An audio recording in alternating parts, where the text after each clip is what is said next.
Good evening. This is the June meeting of the Northboro Conservation Commission. My name is Greg Young. I'm the chair of the commission. And this open meeting of the Northboro Conservation Commission is being conducted remotely, consistent with Governor Baker's executive order of March 12, 2020, due to the current state of emergency in the Commonwealth due to the outbreak of the COVID-19 virus. In order to mitigate the transmission of the COVID-19 virus, the town of Northboro has been advised and directed by the Commonwealth to suspend public gatherings, and as such, the governor's order suspends the requirement of the open meeting law to have all meetings in a publicly accessible physical location. All members of the Northboro Conservation Commission are allowed and encouraged to participate remotely. The order allows Northboro Conservation Commission to meet entirely remotely so long as reasonable public access is afforded so that the public can follow along with the deliberations of the meeting. The public is encouraged to follow along using the posted agenda unless the chair notes otherwise. Members of the public who wish to view the live stream of this meeting may do so by going to Northboro Remote Meetings on YouTube via the link listed on the agenda. Ensuring public access does not ensure public participation unless such participation is required by law. This meeting will feature public comment. Members, when I call your name, please respond in the affirmative. Tom Beals. You're muted, Tom. Tom Beals. Here. Dan Clark. Here. Diane Gouldner. Here. Todd Helwig. Here. Very good. Staff, when I call your name, please respond in the affirmative. Mia McDonald. Here. Jim DiGiulio. Here. Thank you. Some ground rules. I will invite each speaker or applicant on the agenda by name to make a presentation and speak to their application. Participants will provide their full name and hold until the name is called. Each speaker will be asked to mute their phone or computer when not speaking and to speak clearly and in a way that helps generate accurate meeting minutes. Those responding will be asked to wait until the floor is yielded to them by the chair. Speakers who wish to respond to the comments of others do so through the chair, taking care to identify themselves. Each vote taken by the commission will be conducted by roll call vote. After commission members have spoken, we will afford public comment as follows. By phone, dial *9 to raise your hand and wait to be recognized by the chair. Please note that part of your phone number will be visible to those viewing the meeting. By Zoom, click raise hand on the bottom of your screen and wait to be recognized by the chair. I will ask members of the public who wish to speak to identify their names and addresses only. Once the chair has a list of all public commentators, the chair will call on each name by name and afford 3 minutes for any comments. Diane, you're up. Okay. The meeting will include the following hearings pursuant to Mass General Laws, Chapter 131, Section 40, the Massachusetts Wetlands Protection Act, and the Northboro Wetlands Protection Bylaw. Notice of intent for 161 Church Street, map 55, parcel 48, by Rajan Vashwanathan for proposed garage secondary to a single-family home and associated site work. Notice of intent for 11 Memorial Drive, map 46, parcel 125, by Jose Garcia for proposed repair of a septic system for a single-family home and associated site work. Notice of intent 0, 97 and 99 Lincoln Street, map 62, parcels 4 to 8, by Hamid Hatami for proposed construction of 2 duplex units on 2 separate lots, separate paved drives, utilities, grading, and associated site work. Vote to change section 4.2.3 of the Town of Northboro Wetlands Regulations by creating independent subsections 4.2.4 and 4.2.5 as shown below. Note, no new wording is being proposed. 4.2.4. For projects involving steep slopes, highly erodible soils, extensive disturbed areas, or hydrologic conditions likely to promote significant erosion, the commission may require a wider undisturbed buffer to ensure protection of wetland resource areas. on 4.25. Furthermore, the presumption of wetland resource alteration from fertilizers and pesticides may be overcome by providing qualified technical data to the Commission, indicating that the chemical products will not alter wetland resource areas. Vote to adopt regulations for stormwater bylaws approved by town meeting May 1, 2021, Article 21. Yep, thank you, Diane. You're welcome. Let's talk about the May meeting minutes first. Does anybody have any comments or concerns or changes to the minutes? No, all good. You're good? I make a motion that we accept the meeting minutes from May 14th, May 10th, I think. May Yeah. 10th? 10th, sorry. Okay. Is there a second? Second. By Diane. We'll roll call vote. Tom Beals, Yes, Dan Clark, Yes. Diane Gouldner, Yes. Todd Helwig, you must abstain for here because you weren't here. I am abstaining. Very good. Good job of that. And I will vote yes. Who was We're the done with it. second there? Was, I believe it was Diane. Thank you. All right. We have a couple of continuations. The stormwater bylaw has been continued. Fred requested that continuation next month. The consultant's not ready yet, and he wants to get that information in our hands a couple of weeks, hopefully before the meeting, so we can go through that. So do we need to devote that, or is that to Need continue? to vote to postpone the opening. So we need a motion to postpone the stormwater bylaw discussion. So moved. It's proposed regulations for the stormwater bylaw to July 12th. I move Todd that. made the motion. Is there a second? Second by Second. Tom Beals. yes, Roll call. Tom Beals, yes, Dan Clark, Yes. Diane Gouldner, Yes. Todd Helwig. Yes. I will vote yes. Okay. One more continuation. Let's move that along. 0 Hudson Street has also requested a continuation. Mia, they're still working the delineation issues, right? I presume. They just requested to continue. make a motion and we continue 0 Hudson Street, the next meeting. By Diane. Roll call. Tom Beals, Yes, Dan Clark, Yes. Diane Gouldner, Yes. Todd Helwig. Yes. I will vote yes. Continued. All right. Let's see who we have here. 161 Church Street. Mark Morrow, I will promote him in. Well, he's already here. Jim's way ahead of me, as usual. So I don't know if I've moved him over yet. I see a MS Morrow. That's him. That's him, okay. yeah. Yep. So I'll move him over now. Got him? Yep.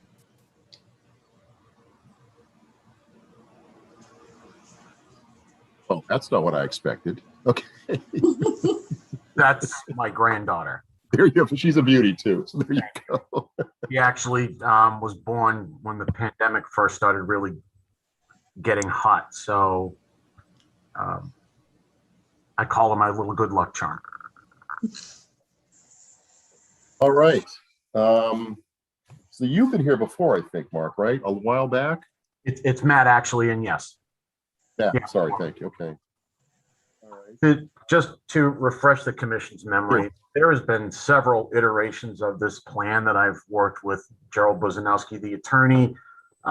Mia has been very helpful in guiding this along regulatory wise, and with the homeowner. Raji, I don't know if she's here this evening. She may be. Don't see her listed. So, I mean, if I could be permitted to share the screen. Sure. My screen sharing skills aren't rapid, so just bear with me for 1 second here. How's that? Everybody can see? I can see fine, yes. Yeah, Thank you. Okay, so this is actually a much more scaled down proposal than what Raji actually was looking to do. Essentially, as Raji would put it, this is their forever home. This is where they're raising their children. This is where they want to live out the rest of their lives.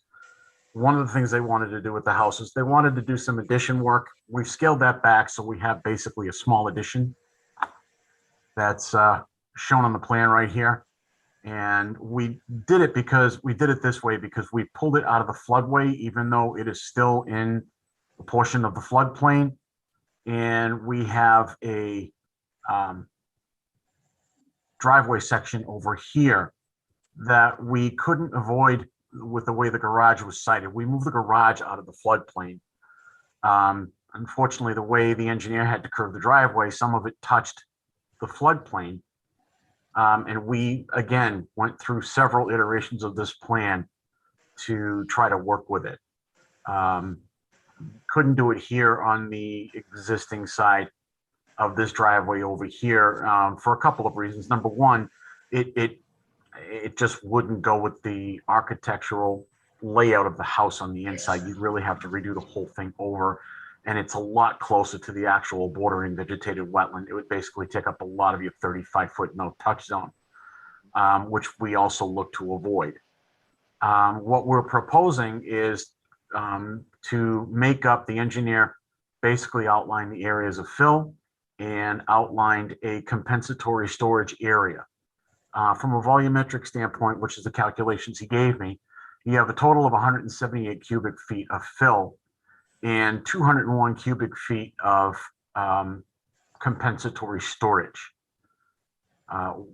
What we are examining and looking at doing, and I'm asking for the commission's guidance here, is in talking to my client, she's willing to take and do a plantings plan from essentially here, where the retaining wall would be located, down to right about the area of the existing pad here.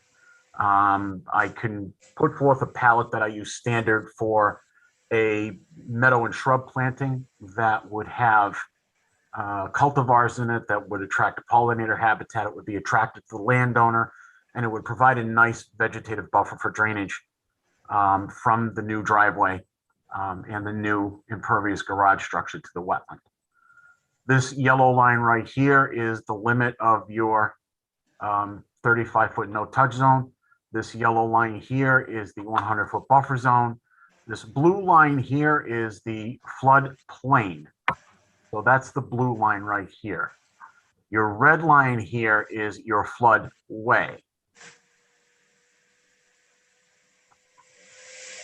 That's basically it for now. Well, thank you. We several of us walked the site last week on that one, Matt. So we took a look at it. You mentioned retaining wall. Can you point that? Is that dark gray item there that's within the 35-foot piece? This one right here. Yep. What's that? And what's that thatch work?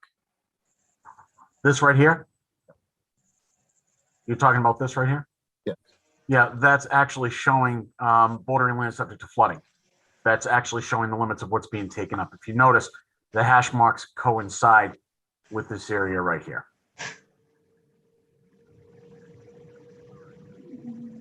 Well, two questions I have. One is on the driveway piece. I mean, that 35 no build zone is a no build zone, and you're in there.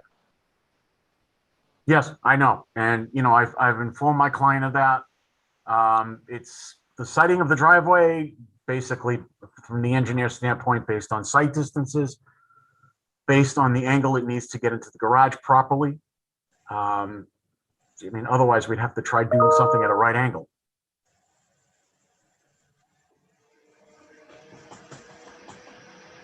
And as I stated, Mr. Chairman, we went through a lot of different iterations. You have your existing septic system basically in the front yard right here. your existing septic tank right here. It's a very tight site. I It is a mean, tight site. It Yeah. is a tight site. I mean, the majority of the site actually is in a riverfront as well. So you have a pre-existing lot, you have riverfront considerations, which the riverfront isn't shown on the plan because it encompasses the lot. You have the 100-foot buffer zone, which is shown right here. You have floodplain and floodway. This particular wetland system, I mean, you guys saw it. It's a pretty large system. Excellent diversity in it, and not really overrun with invasives, thankfully. I basically, we're kind of at our, I guess you could say, our wit's end as far as how to configure this thing to try to avoid that no build zone. Okay. Mia, the question I had there is the floodway versus flood. What's the federal jurisdiction is what on the floodway? Is federal? Floodway is the federal, and we can't allow any structures. But that's So they have okay with pulled this all the plan, right? structures. And then they're proposing fill in the bordering land subject to flooding. That's the 100-year floodplain, and that's one of your regulatory areas. Yeah, if there was any alteration proposed in that floodway as far as structures go, it would have wound up requiring a whole different set of standards that just would have been way too onerous for an owner of a single family home. So you stay out of there with any structures at all. Mhm. Other questions from the commission? I don't have a question, I guess a comment. I was at the site too, and I agree it's tight, but it did seem like there was a fair bit of lawn between the leach field and the proposed driveway.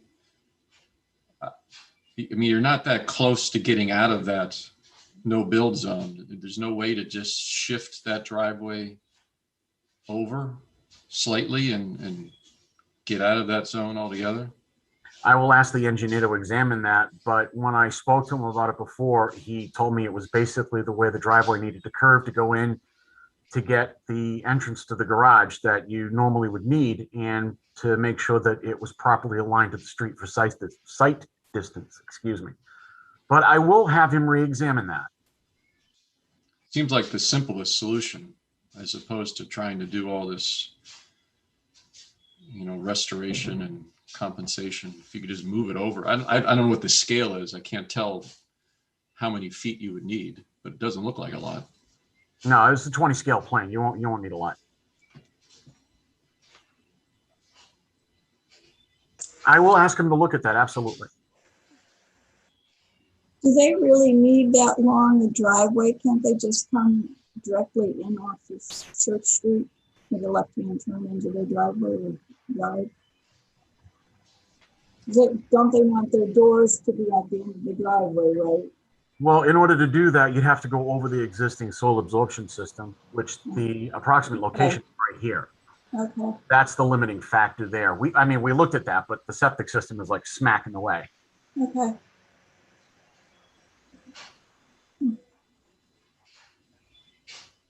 I have a question.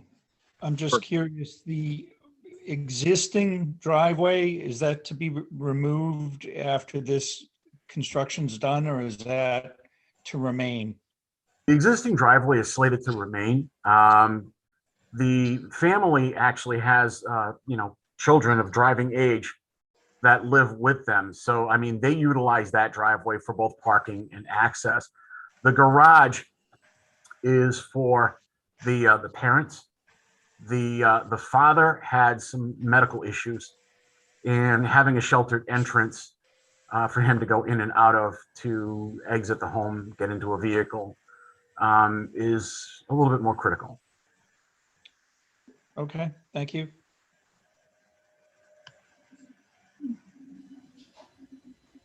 Any more questions from the commission?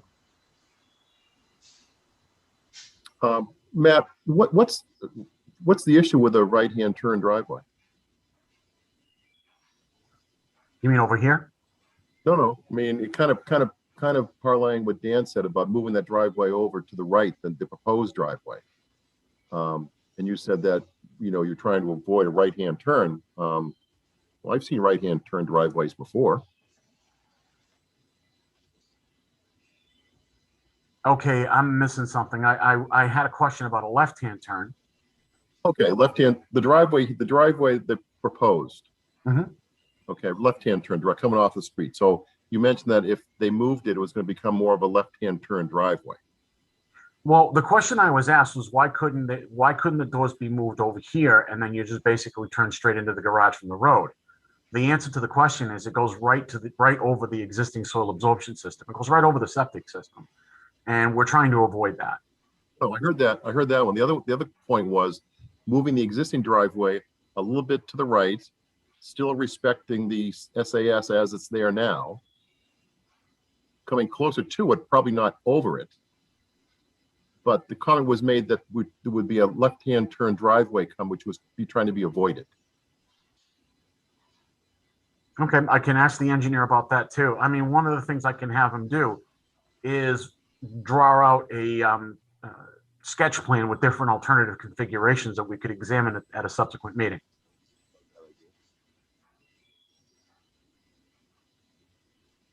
Does it, I guess my question or looking at this is, does it have to be an attached garage?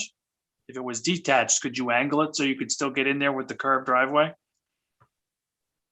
I mean, I could try that, but the point of the attached garage was so that Raji's husband would be able to enter and exit a sheltered area due to medical issues for getting in and out of the vehicle.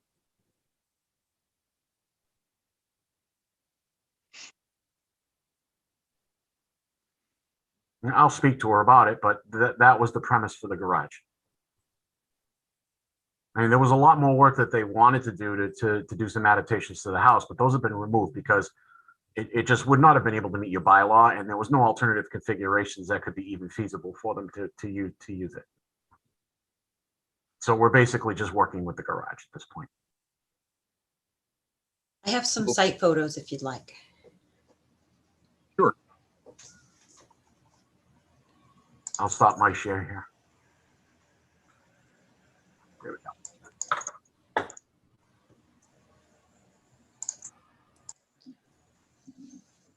Can you see the street there? Church Street, and I think we're looking over the leaching system or the SAS, right? Yes. I'm about to sneeze. Okay, then this is where the garage would be.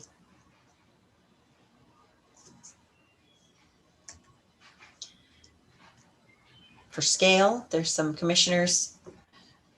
And there would be the proposed garage with the driveway to the right.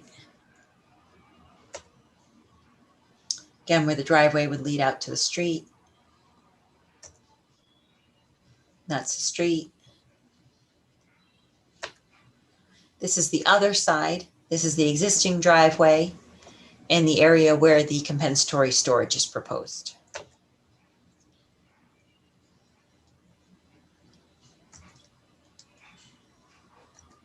And that's it. So Matt, in this area here, would the proposal be to dig out some of that area and that we're looking at?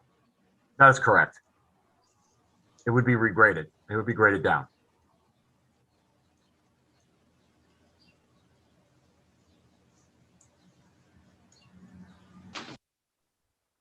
And that big old shrub that you guys saw where the garage was going to go, that's a big old burning bush that I think would probably be good to get rid of. Big one there behind us. Yep. The broad stem burning bush. Are they going to take down the chimney? Yes, chimney would have to come down. Well, you know, from my position, my perspective, before we would entertain a waiver off the 35, I'd like to make sure that all potential options have been exhausted. So if No, that I means, definitely don't disagree with you. And that's why I'm offering to have the engineer draw some alternative configurations, especially based on your questions. I'd like to see that too. I think it'd be worthwhile. we have anybody here? Any butters?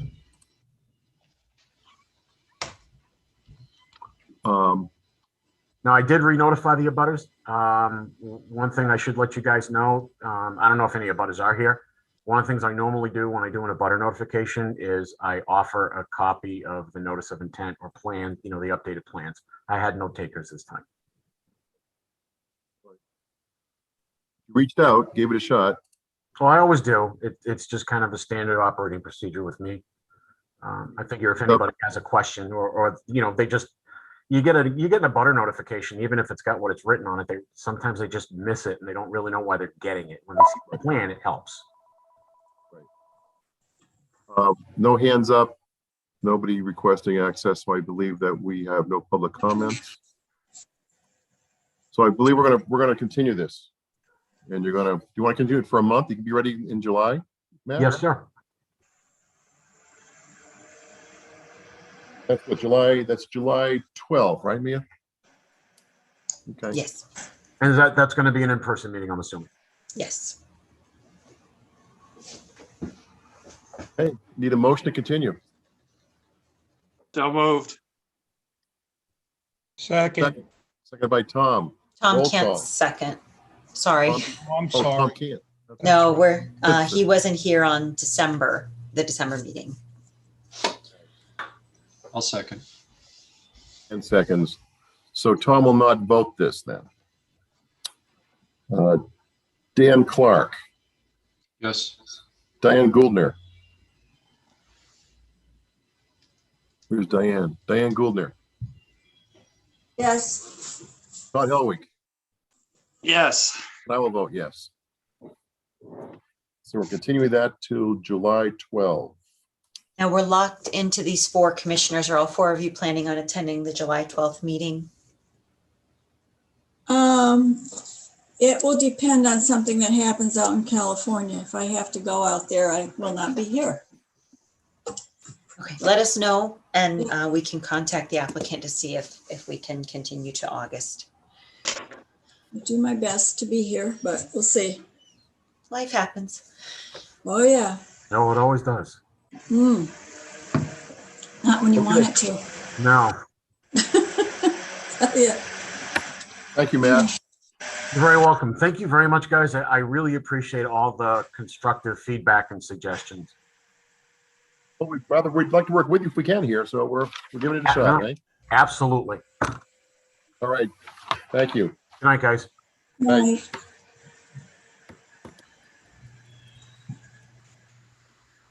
Let's move over 11 Memorial Drive. And that is Mark Farrell. Mark is here.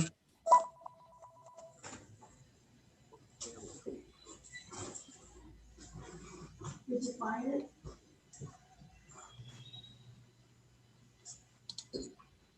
Okay. Oh, wonderful. Thank you very much. I appreciate this. Yeah, take care. You too.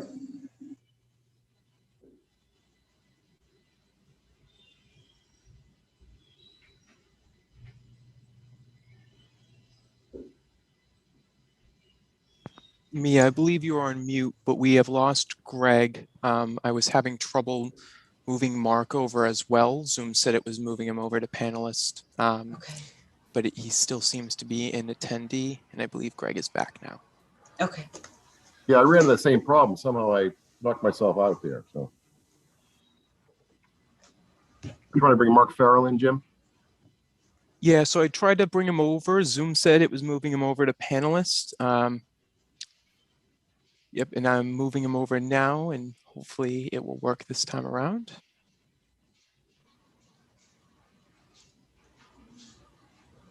You know, I was trying to do it at the same time you were. Maybe we somehow crossed wires and nothing happened. Possibly. Yeah, no problem. Yeah, sorry about that. And I believe Mark Farrell is here if you'd like to unmute yourself, and you can turn on your video if you would like as well. And Greg, I believe your video is off as well if you would like to turn yours on.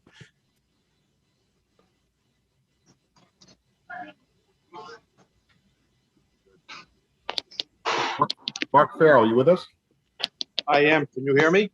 I can hear you perfectly. We can't see you. Unless you want it that way. That's fine. I don't know how to make myself visible. Oh, here it is. There you are. Can you hear me? Yep, we can hear you and see you. Okay, perfect. All right. So we're talking about Memorial Drive, right?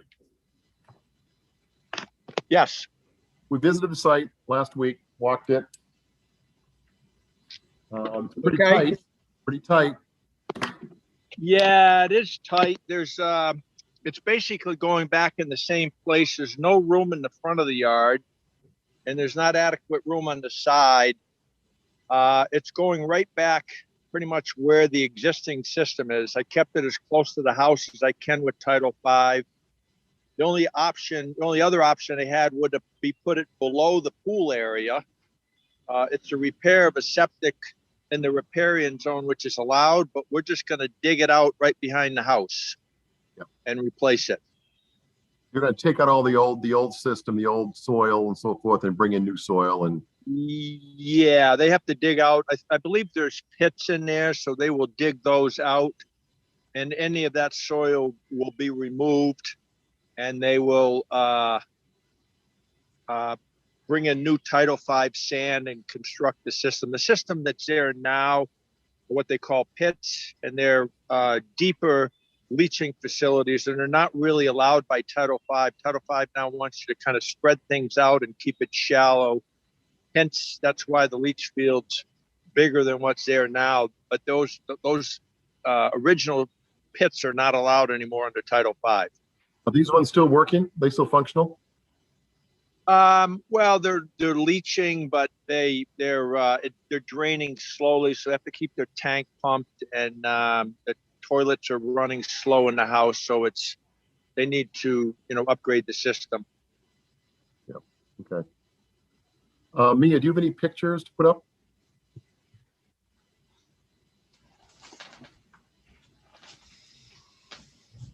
I'll get those. Hang on.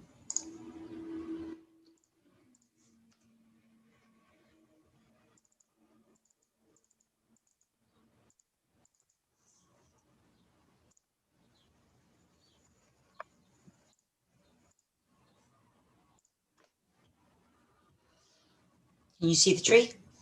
Yep. Okay. Yep. I don't know if you can see these, Mark. Can you see these? I can see those. Yep. Oh, I think you're talking. You want to go right where that little tent is now, right? Or right around there? Right where the tent, or is that an umbrella or a tent? That Sort of tree. cover. I would back up a couple slides if you could, Mia. Right here. Yeah, right there. So the far corner of the house, the new tank would be put in that corner right there in that area. And then between the house and the pool area where that umbrella or little tent structure is, the blue tent, the leach field would go in there. That tree would remain, and it would be close to the hedgerow that's in the background. You can get equipment in and out easy enough there? Excuse me? You can get equipment in and out? Well, it's tight. There's not much room on the side lot line, but that's the only access, so it's the only way to get in. So Side by where the fence is, the other side. if we came in on the other side, we'd have to take that tree out.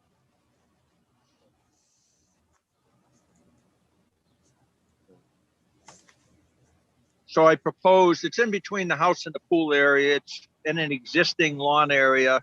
So there's, no new disturbances in the riparian zone.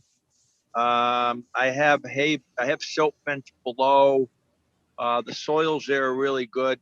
I don't think there's a high erosion potential, but we do have a silt fence there, and I actually modified the plans to designate stockpile area and put supplemental erosion control around the stockpile area. Okay, here we go. Okay, so putting straw walls behind the pool. Okay. There won't be much stockpiling there because they will, it's a prior disturbed area. So they would just take what's topsoils there and put that save that for cover. and then the rest would have to be removed. Right? There's really not an alternative, is there? Not really. Questions from the commission?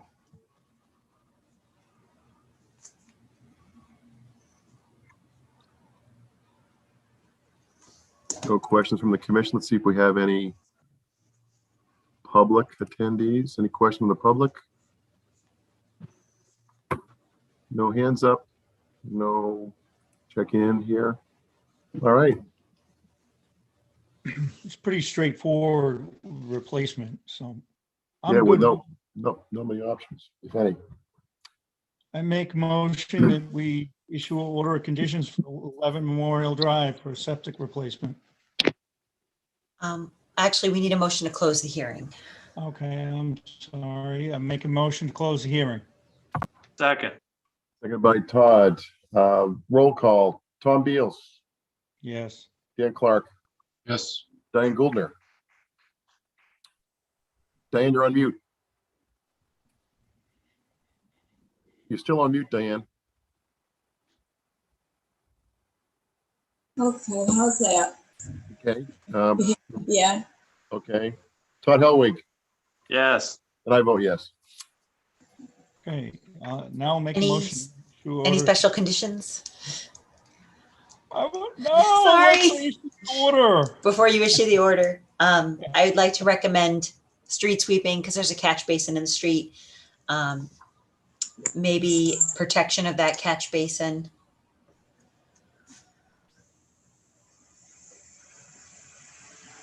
No problem there, Mark, right? No problem with that. No, not at all. And otherwise just the boilerplate for septic. Any other special conditions? I don't recommend permanent markers. No, I mean, it's, yeah. Okay, now we need a motion to issue an order of conditions for 11 Memorial Drive. so Okay. moved. By Diane, is there a second? Second. Second by Tom. Roll call. Tom Beals, Yes. Dan Clark, Yes. Diane Gouldner, Yes, Todd Helwig, Yes. and I vote yes. All set, Mark. Okay, great. Thank you very much. Have a good evening. Thank you, you Okay. too. Thank you. All right.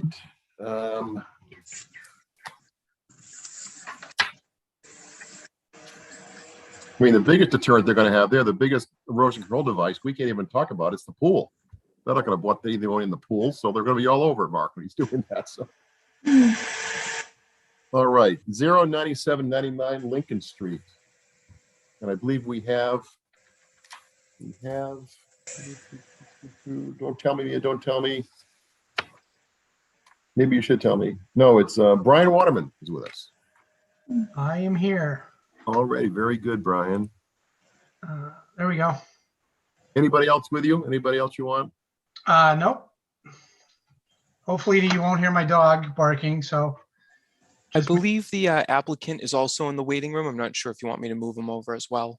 Oh, Hamid Hatami, maybe. Hamid is there. Yeah, let's bring him over. Okay, Not a problem. I'll do that right now. thank you. Okay.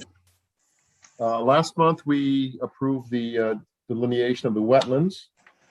Yep. Now we have a plan to look at. We do. If you put that up,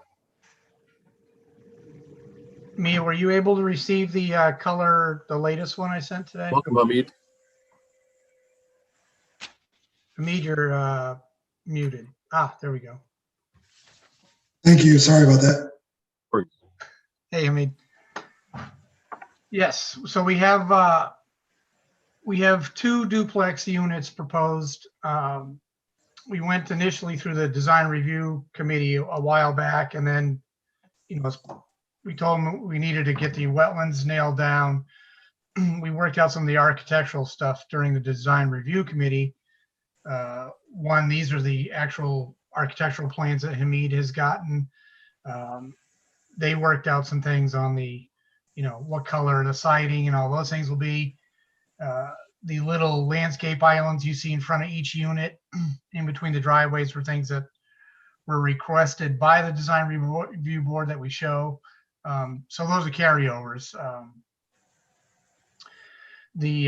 As you mentioned, Mr. Chairman, the wetlands, we delineated and had those confirmed via an ANRAD a month ago. This design incorporates the proposed driveways to each unit, the proposed septic systems. Now, the septic systems are outside the 100-foot buffer zone. That's a result, where DEP will go 50, the local board of health and the conservation regulation is outside the 100-foot buffer zone. So we've shown those outside the 100-foot buffer zone. These are based on an 8-bedroom septic system. That is, there are 4 bedrooms in each unit. So the lot 1 would have its own septic system for that duplex, and lot 2 would have its own system for the 2 duplexes to the north. Just to stay on the septic systems for a minute, we did have witness soil testing with the Board of Health last week with our soil evaluator. We found really good soils on that north lot. Perk rates were like 3 minutes an inch. It was really nice sandy stuff. So the system to the south, the sea horizon, the parent soils were still a little too wet. It's nice sandy stuff, but we couldn't run a perk yet. So we're monitoring those to run the perk tests. Board of Health will be back to witness those at that time. The infiltration systems you see highlighted in blue, 2 for, if you want to look at the north or south lot first. Yeah, the north lot's fine, Mia. Those have been sized by our engineer to take, the one to the north there will be unit 4, would take care of unit 4, and the one to the south for unit 3. Those have been sized for a 1/2-inch runoff from each roof. And those have been sized to do that, as well as sited and the elevation set on those per some of this additional soil testing that we can commence last week with witness testing, and also additional exploratory testing. So we have a really good idea where groundwater is. So all that is based on the on what we found from the soil testing, the type of soil we have. We do show 2 rain gardens there that are kind of in that yellowish green towards the edge of the road and off the side of the driveway. Those are sized to take each driveway itself. We know we have great infiltration, so the runoff from each driveway, if it doesn't infiltrate on its own, we have directed to a what's called an ACO brand trench drain in the end of each driveway. So any runoff on that limited area pavement will be directed to a rain garden. Those have been sized to handle that driveway runoff, excuse me, to a ponding depth of 6 inches, which is about the max you want to push on a rain garden. And again, we know we have excellent infiltration rates underneath the rain garden. The rain garden to the north driveway there is smaller. If that overtops, it will collect along the edge. Excuse me, this is a flat site, but everything is pitched to the next driveway down. It would be collected at that trench drain and then redirected to the larger rain garden to the south. And then if that ever overflows, there's an outfall point to the southwest there that you can see. And that would be directed back to infiltrate into the wooded area or towards the isolated wetland. That's about 70 feet from the isolated wetland. So it'd probably infiltrate before it ever got there, but it's keeping all the runoff on the site, either infiltration through the underground infiltration systems for the roofs, or the driveways sheet flowing off into lawn areas or into the rain gardens. Brian, is the reason that you have one larger rain garden than the other, is that just because of the one's close to the septic system? Well, it's that, and that north driveway, the farthest north driveway, that rain garden's sized just for that driveway. Where the one to the south, we oversized a bit. It'll take both its own driveway there, the unit to driveway 3. And additionally, if anything overtops from that north rain garden or, you know, doesn't infiltrate and gets to this point, the secondary garden would take that additional runoff. So that's why that secondary one to the south is a little larger.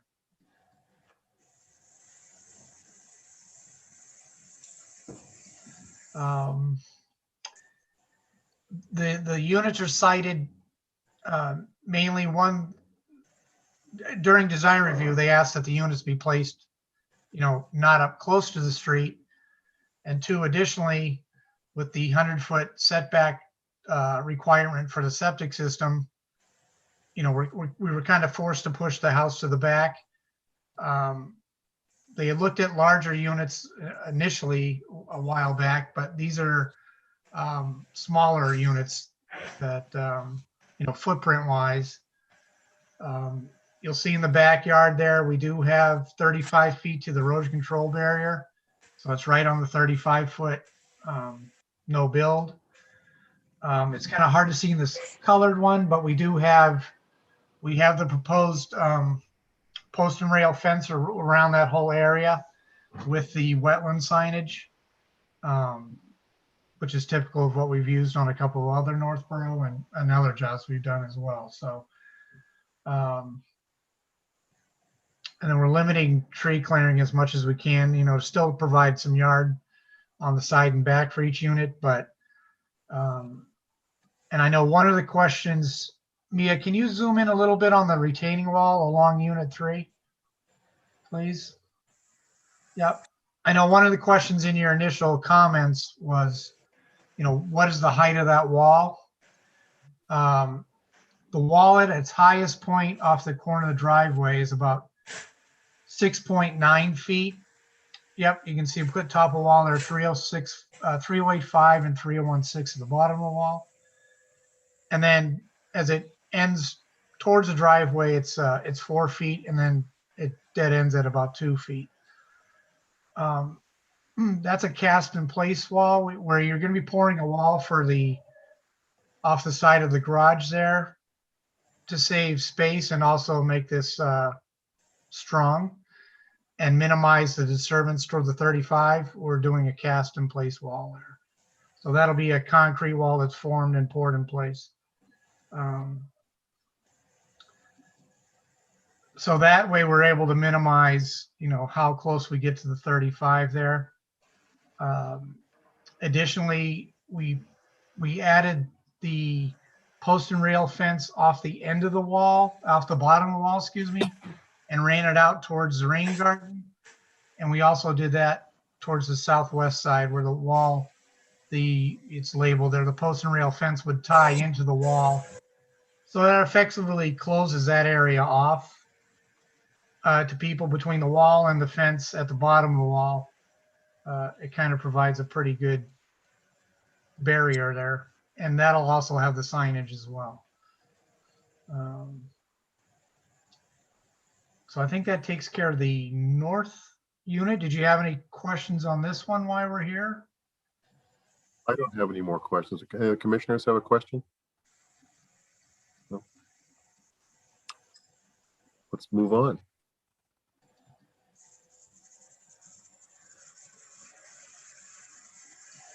So again, to the south, this is an area, I think if you can see the squiggly tree line here underneath, it's kind of shaded in the background. This is the area that would previously had some historic clearing. And then in the bottom right-hand corner of the lot, you can see there's an old house foundation shown. That was from the 40s. I'm not sure when that was taken away, but the clearing was more recent. Where's the foundation, Brian? Down there to the right-hand corner, you see that square right there that has Oh, a yes, okay, yep, got it. that was the historic location based on the 1940s plan. I don't know when it disappeared. It's kind of hard to tell from the record plans we have. But it does show that, there was some work on this land for, many, many years ago. But some of the more recent tree clearing, I think, was in 2014 or 15 on this lot. It's become successional. It's got 8 to 10 foot high knotweed on it now. It's got aspen and multiflora rose and some other invasives as well.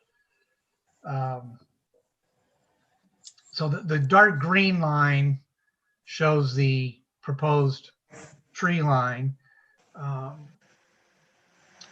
there is an area kind of shaded in pink off the back end of the house there where it says restore historically disturbed area 35 foot no disturb. So that's an area that was already previously cleared that we would reestablish the 35 foot with our fence line, and we'll restore that area of 35 foot with some tree species and some shrubs to bring that back from the invasive stuff that's there now, and it'll tie back into that existing tree line. So that'll be an area of 35 foot buffer that was previously disturbed that will restore under this new plan. Again, the infiltration systems are shown here in blue. Again, they've been sized to handle the 1/2 inch runoff from the roofs. And then we have the 2 rain gardens. This one, just the way the drainage patterns are, the middle rain garden is a little bigger. And then there's the rain garden to the south, off the south driveway. Would take any additional overflow along with the driveway there. And then again, if that overflows, there are no curbs on this road. There's a slight dip we've designed at each driveway entry. So no flow going out onto Lincoln Street. Between the area drains, the trench drains at the end of the driveway and the way it's graded. We're keeping everything that falls on the site through infiltration, and we know we have really good infiltrative soils out here. So we're doing that to maintain that. This septic system, again, is sized to handle both units. We've shown a separate septic tank for each. We do know the Board of Health agent inquired whether we could just break up, the leach fields into 2, like each unit would get 3 trenches and the other unit would get 3 trenches. That's something legal wise and how the ownership of each unit maintains it and what they're required to, pay for in the future. But again, it's all outside the 100-foot buffer zone. It'll be designed to meet the Board of Health regulations. So again, on this site, the majority of the work is actually in the area that's previously disturbed and has a lot of invasives now. There is some new tree clearing in that back northwest corner. Again, we've wrapped everything around the 35 with the stockade fence with wetland signage. As far as the rain gardens, I know Mia said there's a successful rain garden just to the north of us on the school property. We've had good success on some single family home rain gardens, and we're speccing some of the plant species on that. And keeping these away from the direct edge of the, near the house, that helps limit people cutting them and mowing them. I've wrote Mia today about, potentially some new signage for the rain gardens.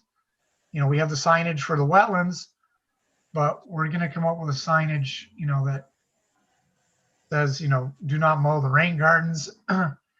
And we've also submitted an operation and maintenance plan, both for the infiltration systems and 2 for the rain gardens, which are their long-term maintenance programs for rain gardens specifically that was developed through UMass and some of the Mass DEP comments. You know, depending on the species, whether you're cutting back tall grasses in the fall, you're replacing your 2 inches every year. If it ever fails, what the process is to muck it out and rebuild it. So we submitted a draft operation and maintenance plan to Mia today. I know you obviously haven't had time to review it. It's one we've incorporated on a couple of other sites in other towns, and it's been well received. So, you know, take a look at it when you have a chance, and if there's anything you'd like to expand or add to it, we can take a look at that. Now, Brian, the rain garden across the street, Lincoln Street School, there's actually, I think, 3 there. The one nearest the street had quite a sordid history. It took a couple of dig outs and clean outs and replantings before it was moving forward, but it's operating perfectly now. Yeah. But there are some signs already there. Maybe you could leverage off of about. Yeah, I'll take a look and see. And that one's probably taking a parking runoff, so that's probably a much greater flow, and it probably also gets sanded and salted a lot heavier, potentially with the school being what it is. But yeah, certainly if we can find any other rain garden signs, you know, we'd be happy to incorporate those. So now, on the property here, there's a perennial stream, correct? no, there's an intermittent stream to the south. Let's see, Mia, do you have the existing conditions plan? I think that was sheet 1 in the set we sent. Sure, let me grab that. Thank you. Hey, Justin, welcome, Justin. Hey guys. Hey, Justin. Hello. Good.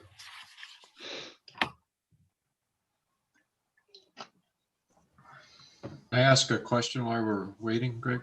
Yep. So on the plan, you have the rain gardens and infiltration listed as potential. Is you just haven't picked a final location, or is there existence potential? I mean, are they gonna? No, the infiltration systems are set. The rain garden, I didn't change the label from potential rain garden because we had other ones that were potentially going to take roof runoff. But now that we've done the additional soil testing and actually sized and set the infiltrators, these rain gardens, yeah. And I know Mia has asked for more detailed planting and species on these, so we'll be finalizing those and submitting a more detailed outline, and those will be the official excuse me, rain garden designs. So the next set of plans you get before the next meeting will have the true footprints and the exact plant species and number of species for each one. Okay, thanks. Sure. Oh, you were there a second ago. Oh yeah, there you go. The rotation of this plane is obviously 90 degrees, but you can see the intermittent stream is labeled to the bottom left-hand corner there. Yep. Yep. Okay, yes, So there's flowage along the church side, and also intermittent flowage coming from the back area of our wetland that goes into that intermittent stream. It discharges through a 15-inch culvert to the south and to the east and flows. It eventually connects down to the brook farther to the south, east, I'm sorry. I'm all turned around now. This plan has different rotation.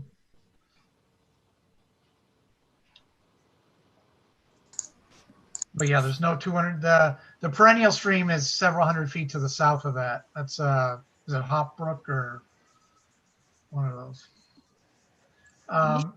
On this second plan, you'd asked about proposed snow storage. So I've outlined those on here in the thick dashed lines. We left the rain gardens and some of the other supplemental plantings on here, so you can see they're not within the snow storage areas, because we don't want snow stored within or on top of the rain gardens.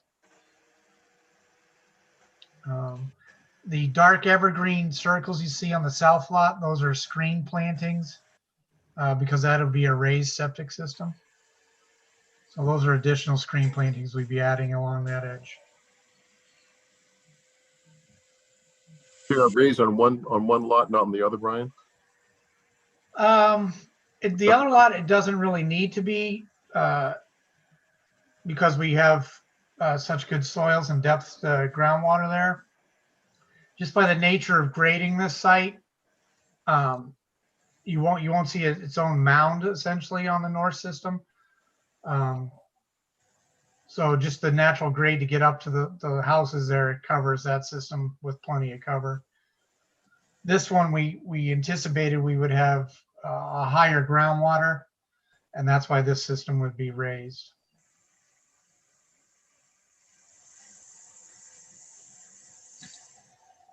Okay, Mia, we have no DP number yet, correct? That's correct. No. So no file, no comment yet, okay. No. So we knew we wanted to, get this initial presentation. This set of plans addresses a lot of the initial comments you guys had. And the next set of plans will obviously have, like I said, the formalized rain garden plantings. It'll have all the calculations and the elevations for all the stormwater infiltrators. We do have the detail for the ACO trench drains for the driveways. So we'll get that added and have the final stamp plans to you shortly. But if there are any additional comments from tonight from the initial questions you emailed the other day, we'd be happy to add those and take care of them in the meantime. Mia, do you have any questions that you wanted Brian to clarify? I had a couple things where I did recommend that I don't like putting deed restrictions, but I think this property would need one thing, and I gave him a sample of one. And in addition to that, I'd like reference to the operation and maintenance, or maybe reference to the order, and then we can append the operation and maintenance plan to the order. Yeah, I assumed you'd be attaching the O&M to the order. Yep, and then if we could get a deed reference to the order. And then, did you provide a construction sequence? Yeah, it's on that snow storage. Oh, there it is. Okay. We may expand on that once I,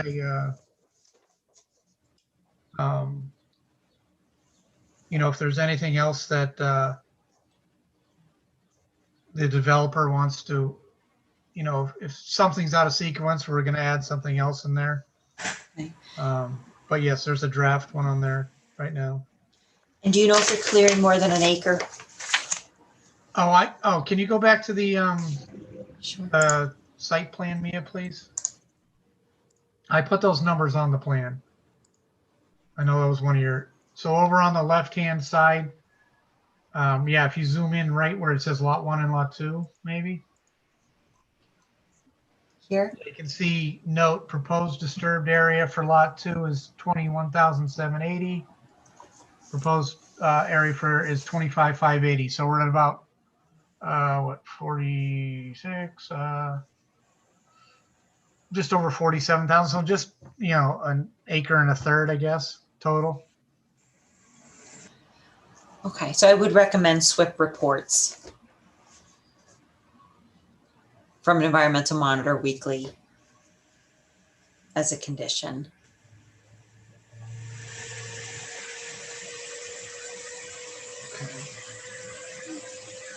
So that could just be put in the order of conditions and then they be submitted directly to you guys. Yep, just email Would us a that be PDF. would that be every week or just after like a quarter or half-inch of rainfall? Are you guys filing a NIPD's permit? Is Is it considered two separate lots? No, they look at it to be total over 1 acre. So Yeah. Yeah, so just copies of those same reports. Okay. And those are required weekly. Yeah.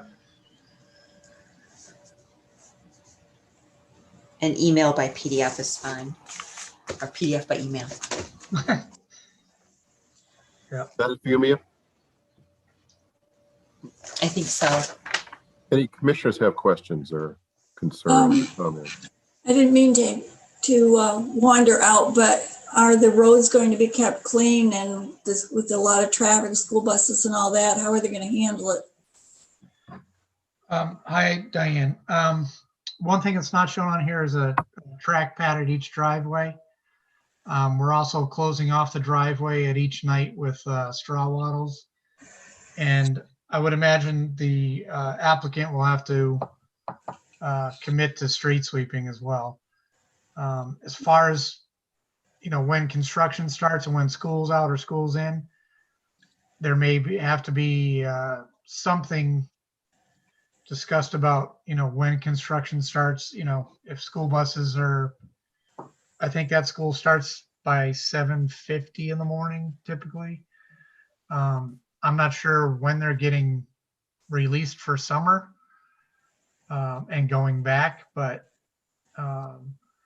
obviously, you know, the contractor doesn't want to be trying to move in and out of there fighting school buses or school traffic. So would imagine they'll probably adjust to whatever the school system is, their timing. But other than that, like I said, the way the site is kind of graded and it's so flat, and with the erosion control barrier, there's not a lot of room for stuff to get, you know, to flow off the site as far as it rains.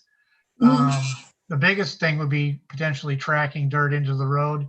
And again, we'll be adding the track pad at each driveway or construction entrance, and then closing it off at night with the straw wattles. And again, it's so very flat.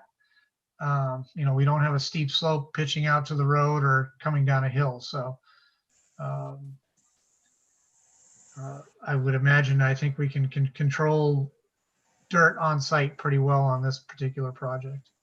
Okay. Ryan, do you have a date for planning board yet? No, we're working. I would think that those are the questions you're going to get from them will be around this, how you're going to interact with the school traffic. Yes, we anticipate that'll be one of the ones for sure. I mean, they know of the project between the design review board and some initial informal. So, but yes, we'll be filing formally with them shortly. Yeah, it'll be a very visible project, right? With all those cars coming out every single day back and forth. So, any more questions from the commission? I don't know if we have any public Hey, Brian, comments. just a quick one on my end. Those ACO trench drains, I think work pretty well. Can you just make sure the last section of those has a sump on it?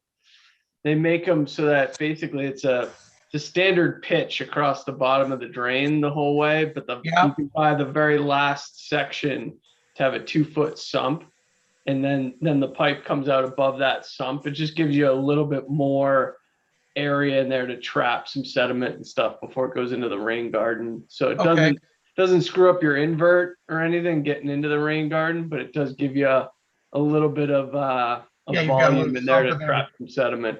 Oh, yeah. That's good. Yep. Actually, I think I did see that on their other detail we have. So, like I said, we'll be adding the ACO, but I'll make sure we have the one with the 2-foot sump. Okay. Thank you. Any public comment? Any questions from anybody attending? I don't see hands up. Take a look here again. No. Nope. So we're not going to continue this to next month. Is next month good, Brian, or do you need more time? No, that'll be fine. July 12 meeting, right? When is it? July 12. That'll be in person, I believe. So. Yeah, been some discussion on that.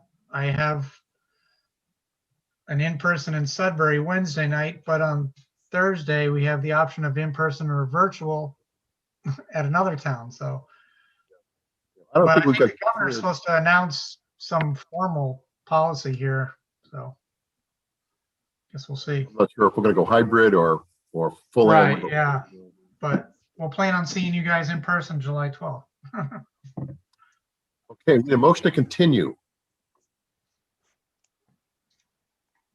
So I'll make a moved. motion to continue 95 and 97 Lincoln Street to next meeting. And a second by Todd. I'll second that. Very good. We will roll call vote. Justin, I think you're eligible to vote now. You've been around long enough to hear what's going on here, correct? All right. Yes. It's not your turn. It's not your turn yet. Calm down. Calm down. Oh, okay. Sorry. Tom Beals, Yes. Dan Clark, Yes. Diane Goldner, Yes, Justin Dufresne. And now I thought about it. Now I don't know. Oh, I'll go with Oh, yes. but you already commented on the Sump, so you're in trouble.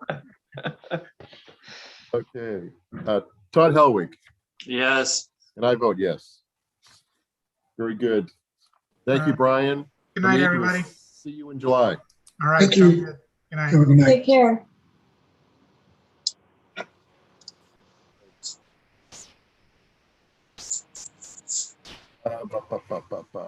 We have no COCs, Mia, right? That's right. Let's talk about the 0 Ball Street. Vote to consider the town's right of first refusal. Mia and Dan, I think, can update us on that piece of property. Dan, would you like to speak to it? Sure. So the Open Space Committee took a look at this parcel at our last meeting to basically consider its value within the context of open space protection within the town. It's about 5 acres up off of Ball Street. And the owner's looking to sell it. I guess she has something in place already. So it would be a single family house. And after some debate and discussion, the Open Space Committee just felt that this particular parcel didn't really meet the criteria that would sort of elevate it to a position where we'd be interested. We think it would be interesting for the town to try and purchase it. It's a bit isolated. It's probably its greatest potential value might be as agricultural preservation restriction, but the soils aren't conducive for that type of thing. So reluctantly, I mean, I know personally, I always hate to pass up opportunities to preserve open space in town, but in this particular case, we don't think it's worth pursuing. Okay. Any questions from the commission? And I'm sorry for the delayed memo that I just got out today. The Open Space Committee met last Monday and they asked me to send a memo to you that they do not, so it's official, they do not recommend purchasing this parcel. Okay. We need to vote. We need to vote to agree with the Open Space Committee's position not to purchase. Yep, Correct. and I need to send a memo to the Board of Selectmen from you. And, you know, we would mention, of course, the same vote from the Open Space Committee. Okay. All right, we need a motion.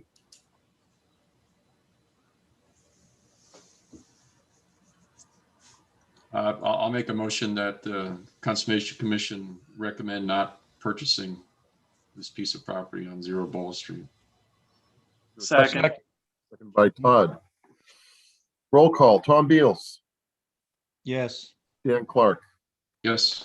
Justin Dufresne, Yes. Diane Goldner. Diane, you're on mute.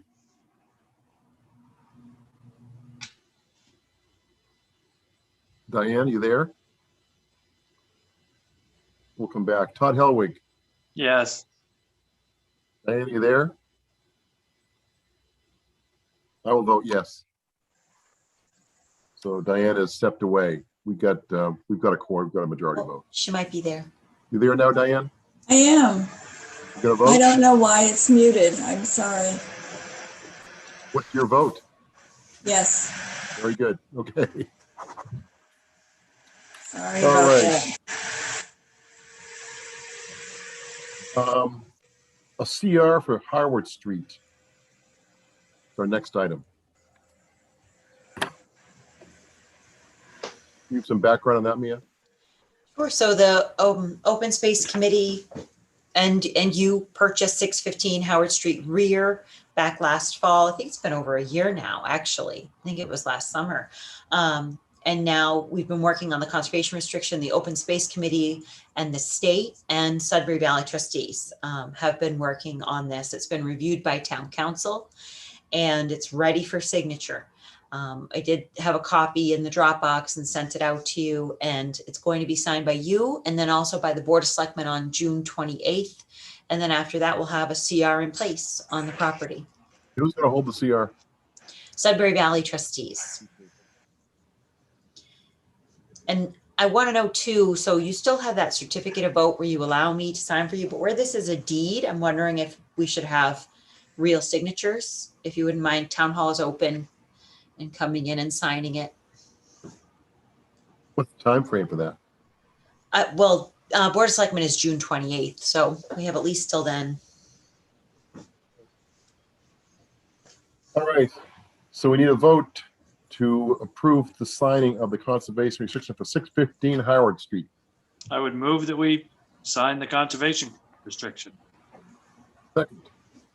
Second by Tom Beals. Roll call. Tom Beals. Yes. Dan Clark. Yes. Justin Dufresne. Yes. Diane Gouldner. Yes. Todd Helwig. Yes. And I vote yes. So we should all make it into town hall sometime in the next 2 weeks. We remember we're Monday, Wednesday, Thursday, 8 to 4. Tuesday, it's 8 a.m. to 7 p.m. We're here later on Tuesdays. And Friday, it's 7 a.m. We're here extra early till noon.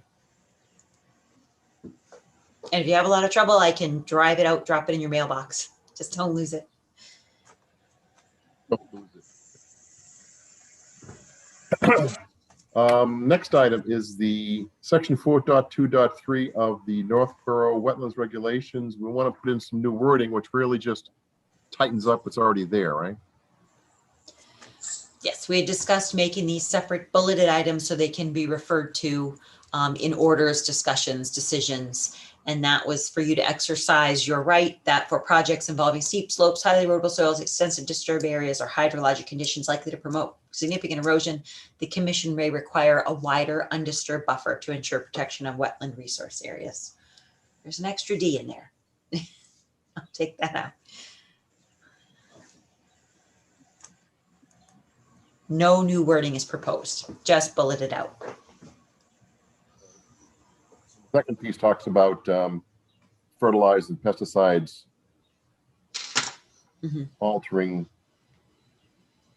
But if the applicant can give us some technical data showing that they will not, we can take that into consideration. That's all that says, right? Okay, any questions or comments on this? Any public comments? No public comments. Sorry, go ahead, Tom. No, are we good? We're good. So I make a motion that we add sections 4.24 and 4.25 as discussed. Okay. Is there a second? Second. Seconded by Dan. Roll call. Tom Beals. Yes. Dan Clark. Yes. Justin Dufresne. Yes. Diane Gouldner. Yes. Todd Helwig. Yes, sir. And I will vote yes. All right, yeah, that's good news there. We have a violation to talk about too, right? 87 Washburn Street. Filling, altering wetland resource areas. I believe we have some people here for that, Mia. Do you want to kind of give us an update while we bring them in? Sure, can you hear me? I'm trying to grab the photos. Can you hear me okay? Yep. Cassidy, right? It's Tim Cassidy, that's right. So I was invited to 190 Yep, he's in. Howard Street. Mm-hmm. That's a project that'll come down the road. Hopefully they're proposing a pasture. And so there's 2 wetland resource areas within 100 feet of this possible pasture that they might be putting in at that address. And so the homeowner at 190 Howard invited me and requested me, I don't go poking in people's backyards. She requested me to come and visit and to show her the limits of those wetlands so that she could measure off the pasture. And when I was walking back there, the backyards of quite a few properties abut into this 190 Howard Street. And unfortunately, I found some fill at 87 Washburn, and it's just yard waste, but it is pretty significant. And I do think the wetland has been altered, and the yard waste needs to be removed. Mr. Cassidy did agree to meet with me. And so, I can share some photos, but he said he was willing to work with the commission to restore it. Very good. Tim Cassidy, you're with us. Can you hear us? Yes, I can. Super. Thank you. Thank you. You have some pictures, Mia? I do. Can you see them? Yes. So this is from the June 1st, 190 Howard Street. You can see the yard waste, the grass clippings, and the leaves here that I'm standing in. This is actually a wetland. Like when I dig down under the grass clippings, there's wetland soils underneath. Sorry, what's the perspective here? So I'm looking into the backyard. This blue house here is 87 Washburn. Okay. And that's the lawn there. And then this is kind of a woody area behind where they've been putting. And if you want, actually, it might help for me to show you where this is in town before we look at the photos. Is it near that development of those 2 or 3 large homes that were built in the off Washburn Street? A little bit. Can you see my town GIS? Yes. So down here is Harrington Lane. Yep. Okay. Craig Callahan's project came before you earlier this year because they're trying to finish up the project. So this is that wetland system, and it comes from the north here.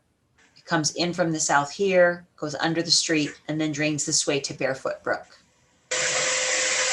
And this is Washburn Street. This is 87 here. This is 190 Howard. And so this is the area we were walking. So this blue line really does continue. There's the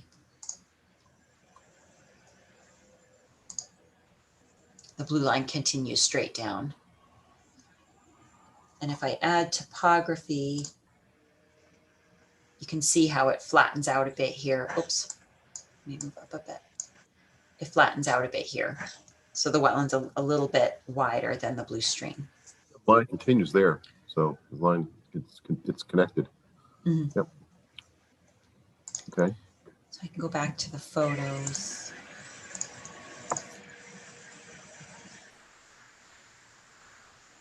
So it's probably like a 50 by 70 area. And at the site visit, Mr. Cassidy said that him and his neighbor have been putting leaves here just historically.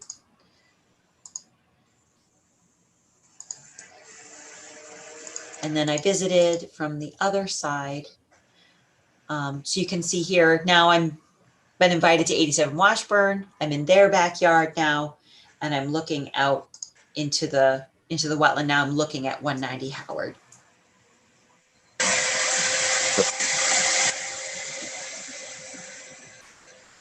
It does look wet in the front there, doesn't it? Yeah, and it's wet in the back. So this whole area has been filled. And this area has experienced historic flooding, not just from this. This is just one small piece. We've got development. I think prior to the development of Washburn Street, this wetland probably went across Washburn straight across to Barefoot Brook. And now it goes down and loops around. So it's just historical urbanization. I don't think this is the root cause of all the flooding on Washburn Street. In fact, Mr. Cassidy and I were talking about some other issues on drainage on Washburn Street that we're going to discuss. I'll talk to Fred Litchfield, the town engineer, about some poorly draining catch basins, things like that. But this area does need attention, and this could improve the flooding in the area a little bit. Wasn't the culvert under Washburn Street redone as part of the Callahan development? It was cleaned out. Mm-hmm. Cleaned out. All right. So we'd like to get that brought back to its natural condition, correct? Yep. Okay. And what did you recommend that Mr. Cassidy do? I recommended he pulled out the yard waste, like the fresh yard waste, one that's not decomposed. And if you can see the yard, the lawn clippings and the leaves, bag those up and either store them somewhere else on the property 25 feet away from the wetlands, or haul them away to the DPW site in the brown bags or a tarp. And then when he starts to, after we removed that layer, we're going to have a deep organic layer before we get to the wetland soils. And I think even some of that is going to need to come out because I think this is decades of yard waste. And I said that, you know, that organic layer, some of that needs to come out. They can spread that on their lawn. They could sell that. It's going to be beautiful.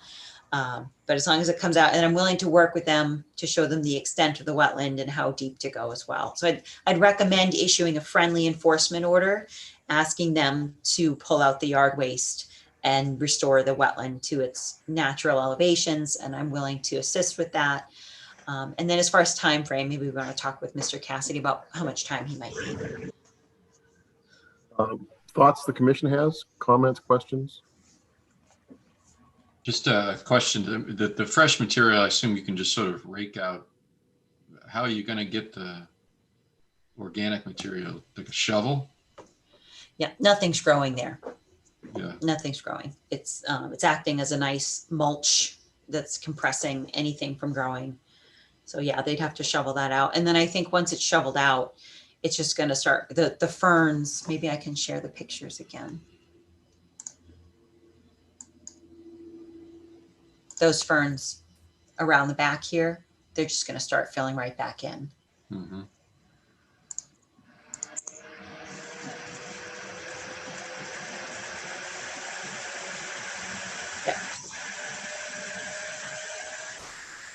And the picture of those ferns. About 150 square feet, Mia? I think about. Any more question from the commission?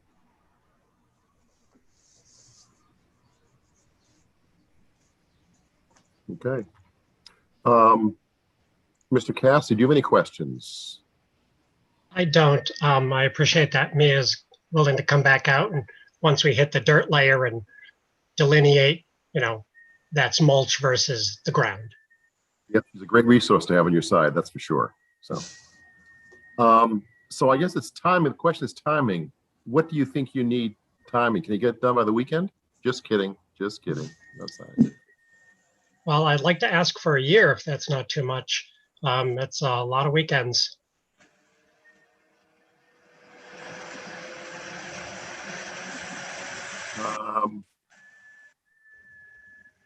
I mean, I personally don't have any issue with the timing as long as it's not going to add to the problem during that period. Mia's delineated what the boundaries were and where I can use going forward. What do you think, Mia? Is that reasonable? Yep, I think maybe putting it back on the agenda for, I mean, this is now June. We could put it back on for the next May and just check in. You know, we'll have no snow cover by then. We'll see what's popping back up and reevaluate if any more work is done. And any more work is needed. I think it needs to be a little less than a year so that we can hit that spring grow season. So it probably needs to be completed by the latest of April of next year. Okay. So we want to put on the April agenda for a touch point, which should be probably sometime in the middle of April, Mr. Cassidy. All right. So we're recommending a friendly enforcement order, Mia, right, to have documentation on it. You'll provide some support, Mr. Cassidy and company, and we'll look for a status report. Well, you may have a status report in the interim. He may move quicker. Who knows? But we'll have a formal checkpoint at the April meeting. Okay. Do we want to vote this? Yes, vote to issue the enforcement order. Okay, so we need a motion to issue the enforcement order with remediation and as discussed to be completed by April of 2022. So moved. Second, Second by Tom Beals. Roll call vote. Tom Beals, yes. Dan Clark, Yes. Justin Dufresne, Yes. Diane Goldner, Yes, Todd Helwig, Yes. and I vote yes. Very good. Mr. Cassidy, are there any questions we can answer for you? Not at this time. And you have my number and my email. I do. Thank you. Cassie, thank you for working with us. Thank you very much. Thank you for your All right. time. All right. Proposed expansion of the Mount Pisgah Conservation Area parking lot on Smith Road. We talked about this a couple of months ago, I think. And there were a number of opinions brought forth that ranged from let's do it to let's get some more data around the non-COVID environment, see if the usage is still up. So where are we in this, Mia, in terms of the momentum in town or the feelings around it? The Trails Committee discussed it again at their last meeting, and they asked me to bring it up again, but none of them are here. So I don't know if you want to get more input from them, but I do staff their meetings for now every month because I'm their web host, I'm their gym. So they still would like to expand the parking lot. And I have the trail camera footage of the parking lot, and it does confirm for the past month, even post, we're starting to enter that post-COVID time period. Every night and every weekend, the parking lot is completely full. I don't have pictures down the street. The parking lot holds about 9 cars, and it is full just about every evening and every week, all weekend. So the Trails Committee would like permission to apply, to look for funding sources to expand the parking lot. I presume it would be DPW, right? Fred has offered to design it, so we wouldn't have to get engineering costs. Commission comments? And I got the same comment from last time. Maybe we should spend the time and money protecting the resource instead of expanding the parking area. Bob, you were saying something. I'm okay with them trying to find some funding. I think we need to talk about, where we would expand it to and how many spaces we're talking about, and that type of, or at least have Fred do a preliminary, layout. I guess I'm not interested in seeing another 25 parking spaces up there. Mm-hmm. But if we're gonna add 6 or something, that's reasonably doable. And if they want to go see if there's some funding or something like that, then they ought to pursue whatever resources might be available. Yeah, Fred would come in with a preliminary plan. He's the expert here. He designs parking lots. And I also forgot to say, I did reach out to some land managers, to Marlboro, SVT, and Greater Worcester Land Trust to ask them, because we've got this chicken or the egg. We've got use, we're having trouble managing it. Would a reduced size parking lot? The consensus was overwhelmingly that a reduced size parking lot will not control how many people visit your site. It's like once you build it and they've come, a reduced size parking lot, people are just going to park on the street. So they're already there. There's 2 avenues we have. We have intense use right now. We have intense use and some management issues. We have to figure out how to respond to that use. Colin Novick from Greater Worcester Land Trust was very helpful. He discussed with me at length, like, you have this use, you're at a fork in the road. Do you respond to the use with increased parking, with wider trails, which just happen? You just see them happening, and we respond to those pinch points, like that new boardwalk that the Eagle Scout, by the way, the Eagle Scout's getting his Eagle Scout this weekend. He's the one who made that nice bridge, and the restoration area worked perfectly. We had the 60-foot, the trail was over 60 feet wide. And then his bridge brought it back in, and now it's back to 10, so we're going to hit these management issues. Or the other side of the fork, if we turn left, is we have to put things in like gates, Jersey barriers, fees, which I don't think we're interested in doing, but we do need to manage it to what the goals are for the area. So we're still having those long-term management conversations, but a reduced parking lot is not going to keep people from attending. And he's like, are they not attending? Or are they parking up and down the street in places they're not supposed to? And that is what's happening. So we had a while back heard a presentation about some patrols, and that died in committee. So now you want to spend money, which is presumably going to be CPC money. I don't know, $20,000 to do this. Couldn't we spend the $20,000 actually doing something about controlling the trails? Do you mean the ATV?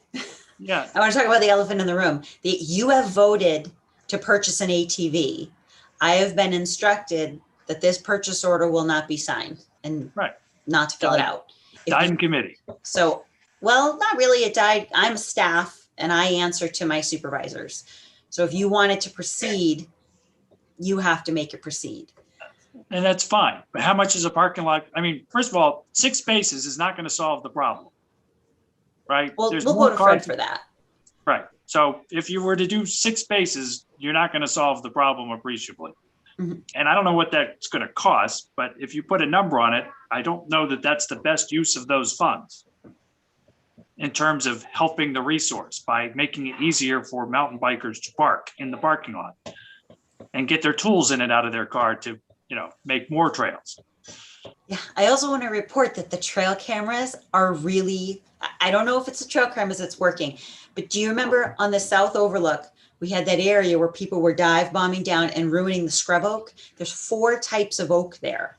And 2 of them are a red and white scrub oak, which are threatened.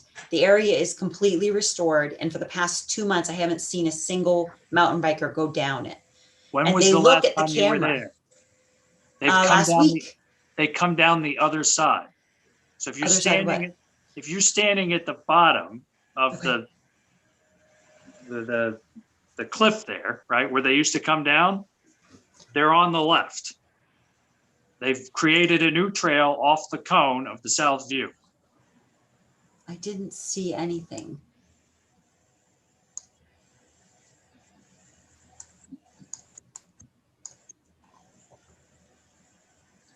It's very nice. It's cleared. They've built the little bridges, and they've built up the supports of the retaining walls so it doesn't collapse.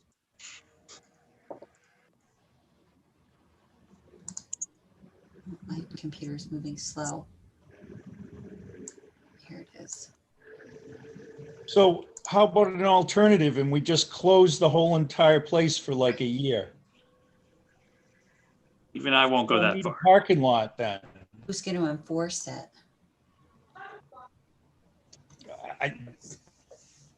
It's cheaper. If you want the ATV, there's a way to get the ATV. The police want it. We want it. What's the way? Greg, help me. I believe the way would be the ATV approval was stuck in committee, but actually it never left, the buck stop here's desk. Well, right. So Obviously. I think we need to, if we want to pursue this, we need to personally contact the town manager and implore him to sign the purchase order, which we've approved, the ATV. So that is an approach. Okay. You know what the resistance is? I don't. It's above my pay grade. I do know the chief of police has told me that he can't have his guys get out of their cars and go up the hill on foot. Because if they're up there and they get a call, it takes too long for them to get back to the car. Which is why he wants the ATV. What about if we wrote a letter to John or an email and we referenced the police part of it too? Starting point? I mean, you've already established that the hill needs more management. and the police are willing to assist. We had the meeting. And there's a valid point here too, which is, before we expand the usage of the environment, let's make sure it's being protected. There's been some issues there. And apparently there continue to be some issues. Mm-hmm.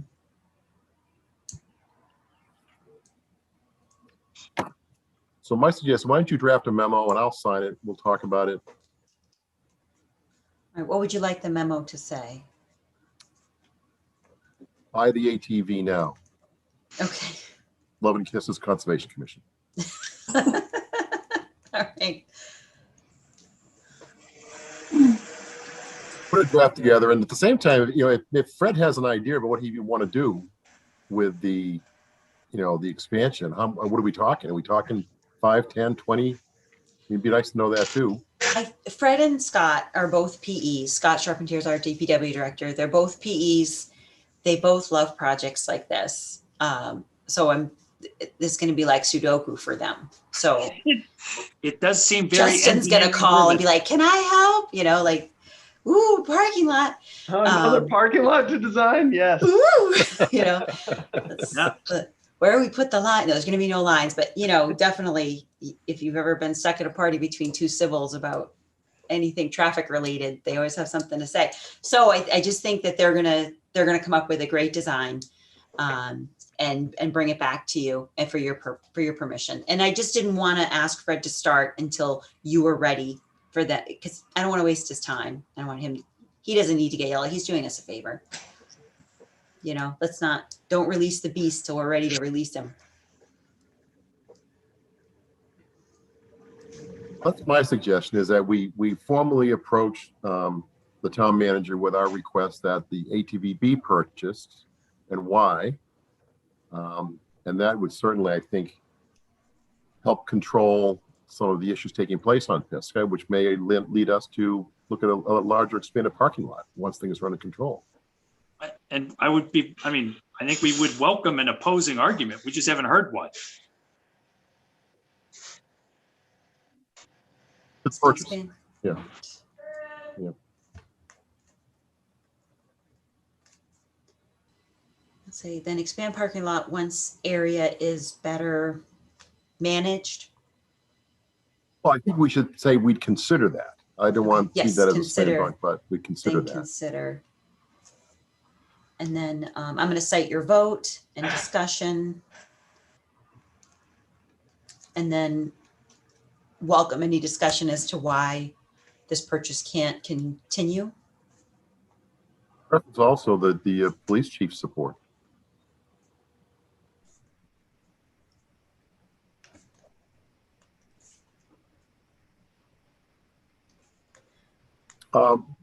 To the commissioners, is this making sense to you? Am I going down the rabbit hole here or what? I'm new to all this. I'd like to know why we can't buy the ATV. I'm curious. I'm also unclear on how a bigger parking lot would solve any of our problems. I think it would just encourage even more parking. And then you got to build another. Then you got to build another parking lot, and then another, and then another. I think the only problem it would solve is that the cars are overflowing onto Smith Road. That's the only problem it would solve. I'm not convinced it would even solve that problem, because you would have just as many cars using the new larger parking lot and it would still overflow. Yeah, I've counted 30 cars up there. We're not going to build that big of a parking lot. Well, we'll have to, I'll put the trail camera up. I have 2 more trail cameras. I can put them up, point them down the street, and we can just count cars. It's not that hard. I got 4,000 images. I do it once a month. So you've become big sister. There's some weird stuff going on up there. I can share my favorite photo if you'd like. Where this is live. It's just weird. It's just weird. Very little wildlife. Well, that brings up a question too. I mean, given Dan's comments, do we just want to nip this right now and say, no, we don't support the expansion of a parking lot? I think more study. What's that, Todd? More study is in order. Okay. All right, so we're going to go ahead with the approach of let's go ahead and purchase the ATV in parallel. Some fun times for Fred and company to design a parking lot. And go from there. I don't know if we should have Fred design it until you guys are ready to approve that he should move forward. So Yeah. he's really busy. It's wasting his time. Yeah, so I'll add some trail cameras and count some cars. It'll just be no more pictures, and then we'll draft the memo to the town administrator. What are, Okay, does that seem reasonable? what are people up there for? They're just walking their dogs, just walking, or are there different activities going on?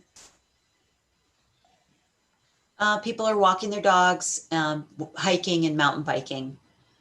On the weekend, it's full of families, and I only saw one motorized bike. One motorized bike during the day, and then I saw one motorized bike at 12:30 a.m. Yeah, but it's only 2 occurrences the whole month. I see a lot of mountain bikes go by on the backs of trucks and cars. There's a ton of mountain bike use up there. Mhm. On top of there's cars parked up and down the street at certain times. Most of the times the lot's full.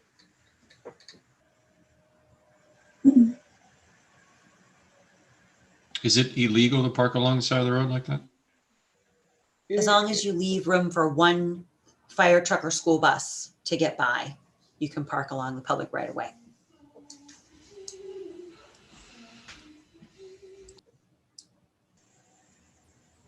Okay, that's our plan. Okay. Informal discussions, we have 3 of them. Okay. We have 249 Green Street, 435 Howard, and then Central Mass Mosquito. 249 Green Street, that's Eugenia Sokolova. I probably didn't pronounce that, and she is there, and she's been brought in as a panelist. Hello, Eugenia. You're on mute? No, you're not. Hi. Can you hear us? Yes. Very good. Okay. Hi. There we go. Hi. So this is 249 Green Street. Do we have pictures here or a schematic? Yes. We visited the site. We went to the site last week and took a look at it. I think it's familiar to all of us already here now.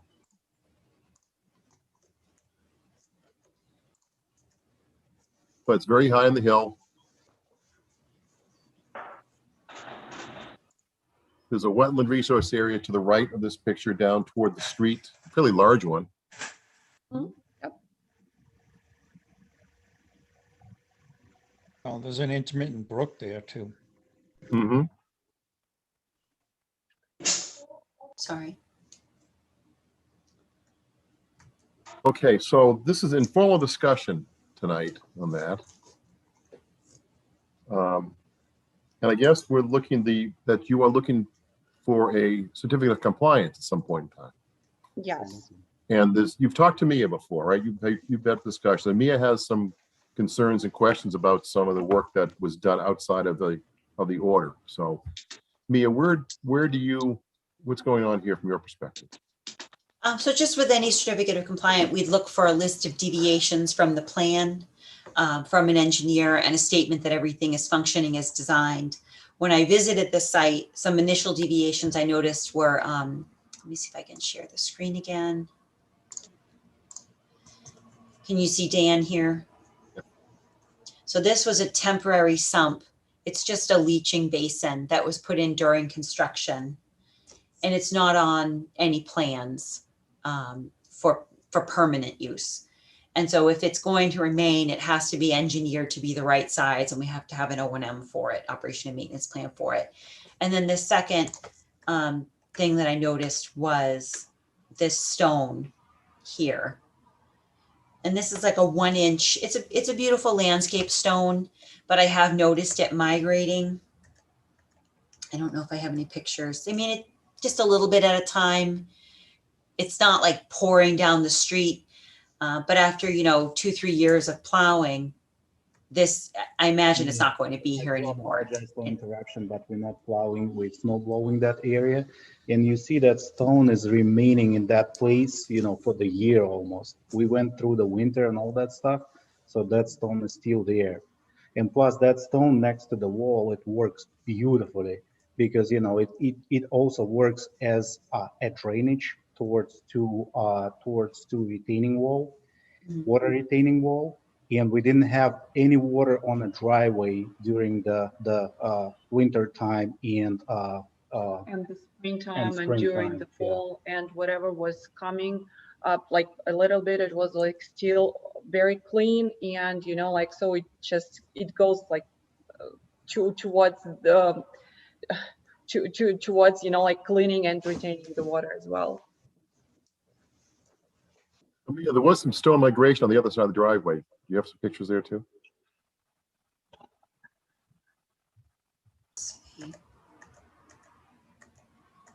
No, I don't think I do. Okay. But there was, if you can show the driveway again, up the right-hand side, yeah, right there. As you up from where that pointer is, up along some of those rocks, there was some migration of stones over those rocks into the growth area. We did notice that too. It was so insignificant, and our plan was just to push that stone a little closer to the driveway and maybe put some kind of bricks behind, between the slope and the driveway, so to prevent the migration of the stone. But and again, I'm so glad we put the stone over there because as a water drainage, it works beautifully because there is nothing on the driveway during the rainfall and all that stuff. So it works just better than we expected. Okay. Anything else, Mia? No, that's all I noticed. I don't know what we do have, like an interim as-built kind of plan from Cornerstone. So I imagine they might use the same engineer. So we'd just be looking for a statement from that engineer with a list of deviations. But I do think, I don't recommend the commission. I mean, we'll have the conversation what you think about the stone and the leaching basin. Yeah, can I just add one thing? I forwarded again to you, when we were talking about the agenda, the email from Chris Tibbetts that we will be closing the catch basin with the solid cover, and the berm behind it will be flattened, and a small riprap will be installed below the catch basin to receive and clean water runoff. So that will be done. So we are definitely not going to leave it there. Okay. So the catch basin is going to be eliminated? Yes, so it will be covered, and there is like a small berm there, so it will be flattened and everything will be done. So, and this is what we discussed back in December. So, but it was due to the weather and to the season that we were waiting until a better weather to complete this, to complete it. So yeah, catch basin is not an issue. The only thing is actually the stone, but oh, good. Once again, we would really love to stay there. Yep. And just to put effort into into not letting it migrate.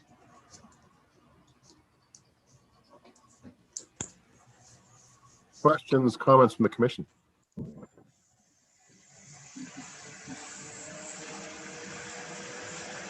I wouldn't have a problem with the stone if they could figure out a way to keep it from migrating down closer to the wetland. I think, sometimes we've seen what works pretty well would be, something like they make that metal edging. I don't know if you've ever seen that. It kind of gets staked in and holds it in place. And maybe it's a certain distance off the driveway, 3 feet or something like that, just to allow the water a place to to shed off the driveway and then infiltrate into the ground, typically works pretty well. So maybe, I think it would be up to your engineer to propose something, but I guess I'd be in favor I'm trying to keep it, but then come up with, a way that really kind of holds it in place there so that it doesn't migrate down the hill. So we This is were, my opinion though. sorry. So we were also, we're also suggesting to, and we talked about the cornerstone about it. And so we're planning to install like a black landscape edging strip so that it's, so it is containing the stone within the certain limits, so it's not migrating on the driveway and like behind the behind the bigger stones. Would that hold? Would that hold it? Would that be strong enough to hold the stones? I think the better idea would be to put some kind of the like decorative bricks in the area where the stone might migrate to the area it's not supposed to migrate. I'm sorry, but the bricks would allow, just to drain the water properly, and it's gonna hold the stones, because again, we're not plowing that area, we're just snow blowing. And during that winter season, we've got everything in place, I would say. It's still works pretty good, and the stone is still there. One of the concerns we would have would be that you may take the snow blowing, but the house may get sold at some point in time, and the person who buys the house is going to have a plow. It's for sale now, isn't it? Just for sale now. And can I also have Eugenia, the gentleman with you, can I have his name for the record? Alex. Alex, that's my husband. He was with us at the previous. Yes, and same last name? No, his last name is Kvitman, Kvitman. Okay. I will send you in the email, so don't Thank worry you. about this. Okay, just for the minutes. Sure. I mean, my thought, I like the idea, having you pull all that stone out seems to be pretty laborious to do that, but putting up some sort of wall or some sort of break to keep that stone from migrating into that wetland seems like a reasonable approach. But my opinion would be, we want that to run the entire length of the driveway, not just certain points. I mean, everywhere where that could be a migration. That's just my opinion on that. I think that's the right opinion, and because the top portion of the driveway, there is no way to for the stones to migrate, because there is no slope in the top portion of the driveway. Right where it starts to make the turn down, right? Yeah, exactly. Yeah, we can do that. It's I think that's gonna work just perfectly fine for the property itself, and plus, in order to retain that water or drain that water properly from the driveway and not creating the river along the driveway, those bricks gonna work just perfectly fine, instead of that plastic cover and stuff like that, or metal stuff, because it's gonna create a kind of the drainage towards to the end of the driveway. Engineer should help out in that too. They should be able to provide you some guidance. So. Okay. Questions, commissioners? Any questions, comments? Okay. Well, you've heard where we are on this, so we need to. I would think that we need to get a list of the deviations from the engineer. It sounds like you've addressed one already, which is the catch basin, and you've got a plan to address that second one. Those are the two, right? Yes. Yes. So it sounds like once those are addressed to the commission's satisfaction, then you have an avenue. So. Thank you so much. Thank you so much. Okay, thank you. Good luck. And Mia's a great resource, so don't hesitate to call her. And we just need that request just a week before the meeting. Our next meeting is July 12th. Just so maybe actually, since it's July 12th, a week before will be the 4th of July. So a few extra days. We need it 5 business days before the meeting, just so we can get it on the agenda. Before we go, let me caution you one thing. Before you go ahead and do something, run it by Mia, just to make sure that we don't get caught up here with you trying to get a certificate and we're saying no and so forth. So she can make sure you're on the right path. All right. Thank you. Great. Super. Thank you. Good luck. Thanks. Thank you. Thank you. Bye-bye. Good night. Okay. 435 Howard Street. Nicholas Dufek is here. Hello, Nick. Hi. Hello. Okay, so you want to put a boardwalk footbridge someplace on Howard Street. We actually, we viewed this. We went out on last week and we saw the area you want to work in, I think. So we have an idea. Why don't you tell us what you want to do? And again, it's Well, informal discussion, right? We're in formal discussion here. right. Yeah, so I live on a shared driveway called Sparrow Lane, which is off of Howard Street. And there's a little stream across our shared driveway on our property. And I'd like to, as your note says, have a little footbridge across it. Yeah, there's the stream to the right of the driveway, just below the circle there. I'd like a little bridge so that I can take my 2.5-year-old daughter across it and have her be able to look at the water and see it go by. And that's pretty much it. Any pictures, Mia? Yes. Can you see? Nick just sent me a few pictures. So we'll start with his. Can you see them? I can see the stream, yes. Yeah. So it is an intermittent stream. These were taken just today. Okay. So it's a little fuller than it usually is. And then I have a few from the site visit from the road. So this is what the area looks like from the road. And the stream is down how far? Maybe Right, see where my cursor is? Maybe 40 feet from the road. And there's also an outfall. So the wetlands creeps a little closer to the road where the outfall is here.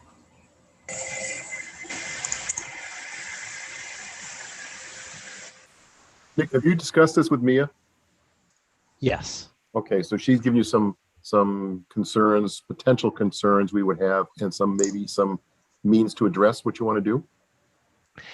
Yes, my initial thoughts were more grandiose, but Mia suggested that the bridge be restricted to no more than 3 feet wide, boardwalk construction, no permanent footing, and that would accomplish my primary goal of being able to get across the stream with my kit. So it's a 30-inch wide footbridge, with no footings, is exempt under the act.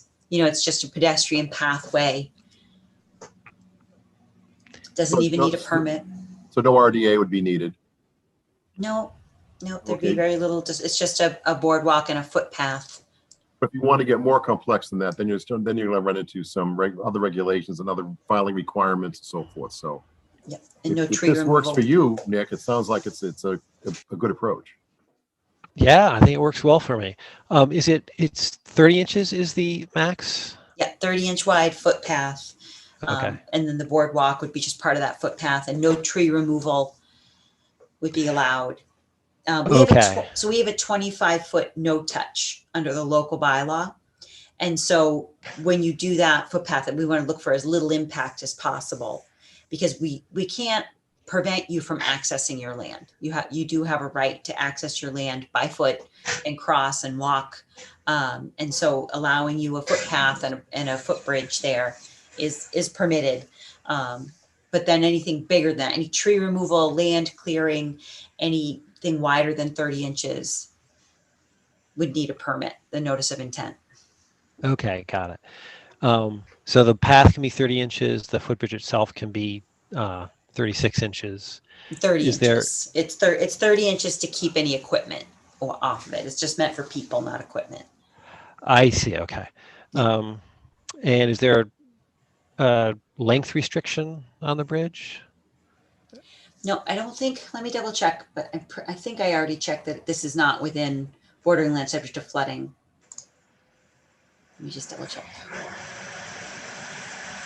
No, it is not. If it was in the floodplain, we'd want to make sure it was a certain span so that during flooding, and then for your protection, you do want to make sure that it fully spans the stream so that it doesn't float away. Yeah. Okay. Is there any, you said no cutting, is there any sort of, can he cut brushes and so forth, or is there some sort of guidance that anything larger than 2 inches or 4 inches or X inches can't be touched, or what? That's up to you guys. Nothing in the regs says that. I don't think so. What's your tree removal? Do we have, I think tree removal says 6 inches. Let me pull that up. You plan to do tree removals? Do you know now that you might have to take down some trees or clear some brush, or probably clear some brush anyway? I will for sure have to clear some brush to get to the stream. It might be nice to take out a few trees. I don't think I have to, but I haven't decided yet where the best place to put the bridge would be, and I guess that the question of whether or not I can remove trees will influence that decision. It's 6 inches was in your tree removal policy. Anything greater, 6 inches or greater in diameter. Okay, so if I see something that's bigger than that and I want to remove it, I should come back to you guys and ask. Anything within, we actually, commissioners, we have to talk maybe after this about your tree removal policy still says within 15 feet. So that's current. Like there's a 25-foot no touch, right, and then there's a 15-foot tree removal policy. The tree removal policy is actually to allow people to cut trees within that area without a permit, which says 15 feet right now, but there is a 25-foot no touch. So maybe you guys could discuss that tree removal if you want to see or not see, and what size diameter trees. We're a little conflicting. I think for the purposes of doing a footpath, generally you try to keep brush removal to like a 1/2 inch or smaller, not 6-inch trees. You know, that's not doing a footpath, but that's my personal opinion. There's a specific dead tree that I'm thinking of, and there's a nice slope down to a kind of rocky edge of the stream where I think the bridge would go well, and it's really inaccessible if that tree stays there. So that's kind of why I'm thinking about tree removal. But it doesn't have to be there.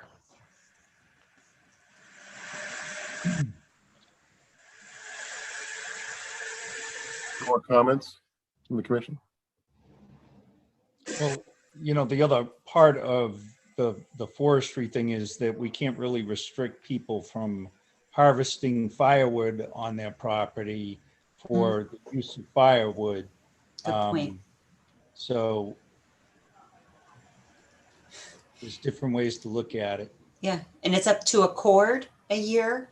Is that right? No, it's more than that. It's up to like, I believe it's like 10 or 12 cords that you can cut in the wetlands for your own consumption, and it's your own property, your own use. And that was one of the things that I brought up, you know, that kind of conflicts with our tree clear policy, but anyways. But dead trees burn too, right? Correct. Yeah. I think that probably the best thing to do is figure out where you want to put your bridge and then have somebody come take a look at it and go from there. Sounds good. I guess I'll contact Mia at that point.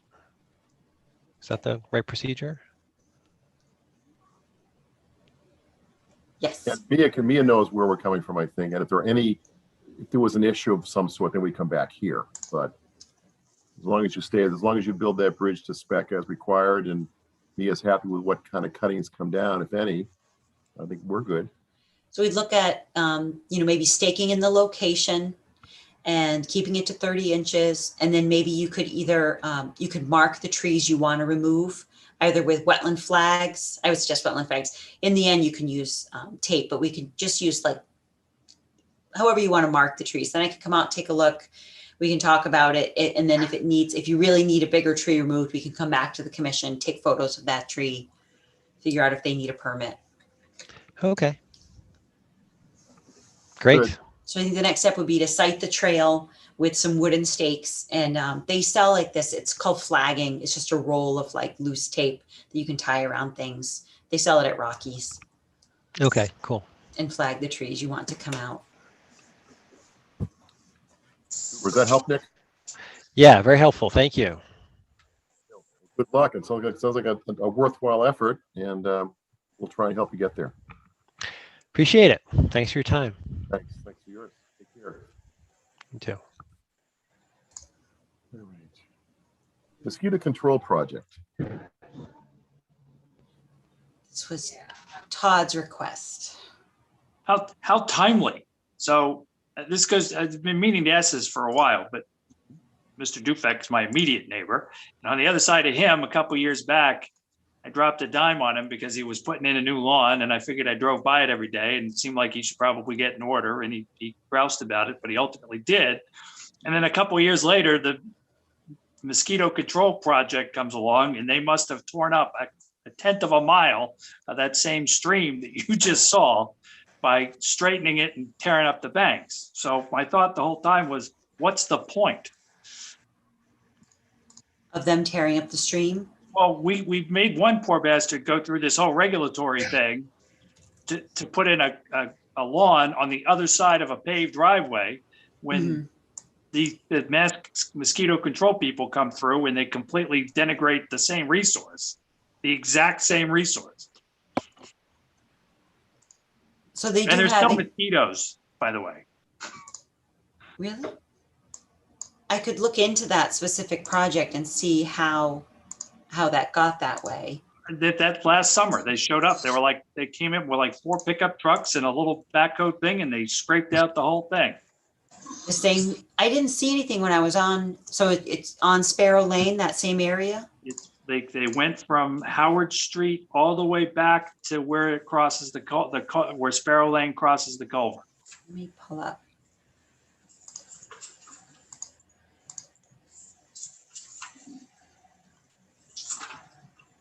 Are you looking for some sort of communication between that group and this group? I figured there was some sort of exemption that they had. They do, yeah. They're like That's just what I was curious what it was, because the whole thing seemed kind of preposterous to me.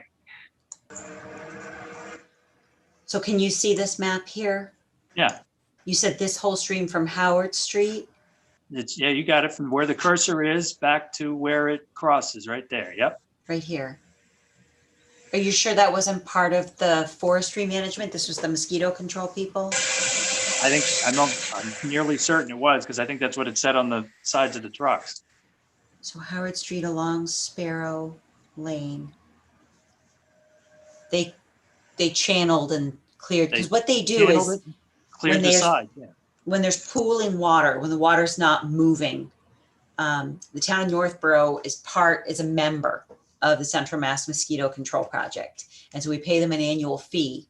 And when we see water that's pooling that should be moving, they go in and they clear the obstructions to get it moving again, because the mosquitoes breed in the pooling water, the standing water.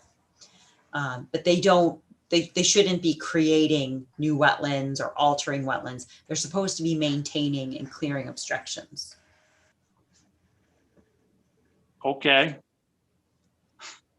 I can visit this. So I'm sorry, I don't know where, like, I didn't see this. I don't.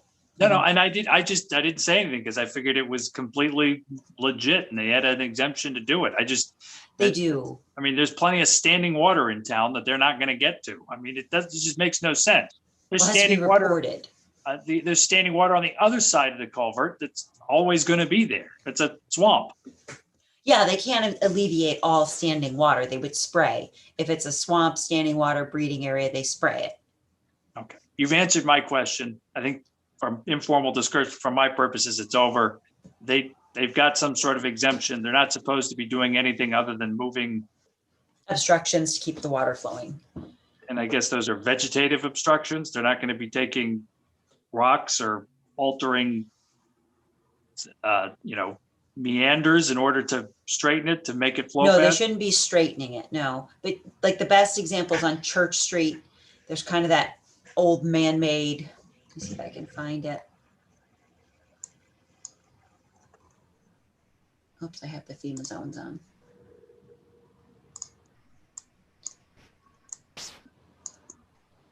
It's the dentist office on Church Street. You know what I'm talking about? Yep. Building sits in back. Yeah. Let me see if I can find it. It might be this one. This area here, sometimes this gets all blocked up, or under the driveway gets blocked up, and they come in every year just about and clean this out. I think years ago, someone dug this out to make it like a landscaped area, but it was, all my aerial photos show it there. Could be an old fire pond, could be an old irrigation pond, but it often stagnates, and they go, and I see them as I'm driving into work at least once a year. They're in there cleaning it out, and they're hauling out muck and leaves, debris. With the beavers, they were, you know, breaking up the impoundments. They're supposed to do it in a way, they're supposed to do it slowly and in a way to not produce erosion, to not produce sediment flow. They're supposed to stockpile away so that it drains. Okay, I'll keep a lookout for it next time. If you see them making a mess, making coffee water, causing problems, give me a call. All my interactions with them have been positive so far. I watched them break the impoundment on Juniper Hill. Remember the CSX impoundment that was flooding all of Juniper Hill Golf Course last year? I was out there on site with the health agent watching them do it. It's really hard work. They're like in waders up to their chests, just yanking logs out by hand. And they do have a small excavator with rubber tires that they get in as close as they can. Todd, you got your answer. I got my answer. Okay. So if you see anything, give me a call. See the headlines now. Man chains himself to mosquito equipment to prevent river digging. All right. That's all we got here on the agenda. You wanted me to update you on the 144, 150 West Main. Yes, yes. This is the one that's being built. The one lot is now 2. Yeah. So let me see if I can. Well, I shouldn't share a file. So we just got an email today that they're going back and forth with the Board of Health on the septic plan. And they had an iteration where their new septic system was going to be within the 100-foot. It would be at 87 feet. And they asked if they would need another amendment. And I did respond that yes, they would need another amendment because that's a waiver from the local regulations. Is it to go in within that 100-foot under your local regulations? With Title V is you're supposed to have 50 feet between the wetlands and the soil absorption system. Your local bylaw requires 100 feet. The Board of Health local regulations mirror ours with that same 100-foot requirement. They're having some issues meeting a setback to property lines, so they had moved it over. And I told them they had to come back with a minute order. So I spoke with Kristen. Kristen Black's the health agent. I spoke with Fred because it's also in groundwater too. And I spoke with James Tatrout, their engineer. So they might be coming back with something else. Heads up. Okay. Anything else going on from the commissioner's perspectives? No? Okay. July 12th meeting. Anybody know they're not going to be here? Diane has a potential issue. Justin, you're gone. I'm gone. I'll be down the Cape. I thought it was July 8th. This last agenda says July 8th. Maybe that's wrong. No, that's Okay. a Thursday. Yeah, no, that My week bad. after the 4th, I'm away that week. Okay, so no Justin. Anybody else? It is vacation season, so everybody else around? Okay. Diane good. said she might have a conflict. Right. And Diane will let you, Diane, as soon as you know what's going on, I'm sure you'll let Mia know so that we can advise the that one group earlier. Are you okay?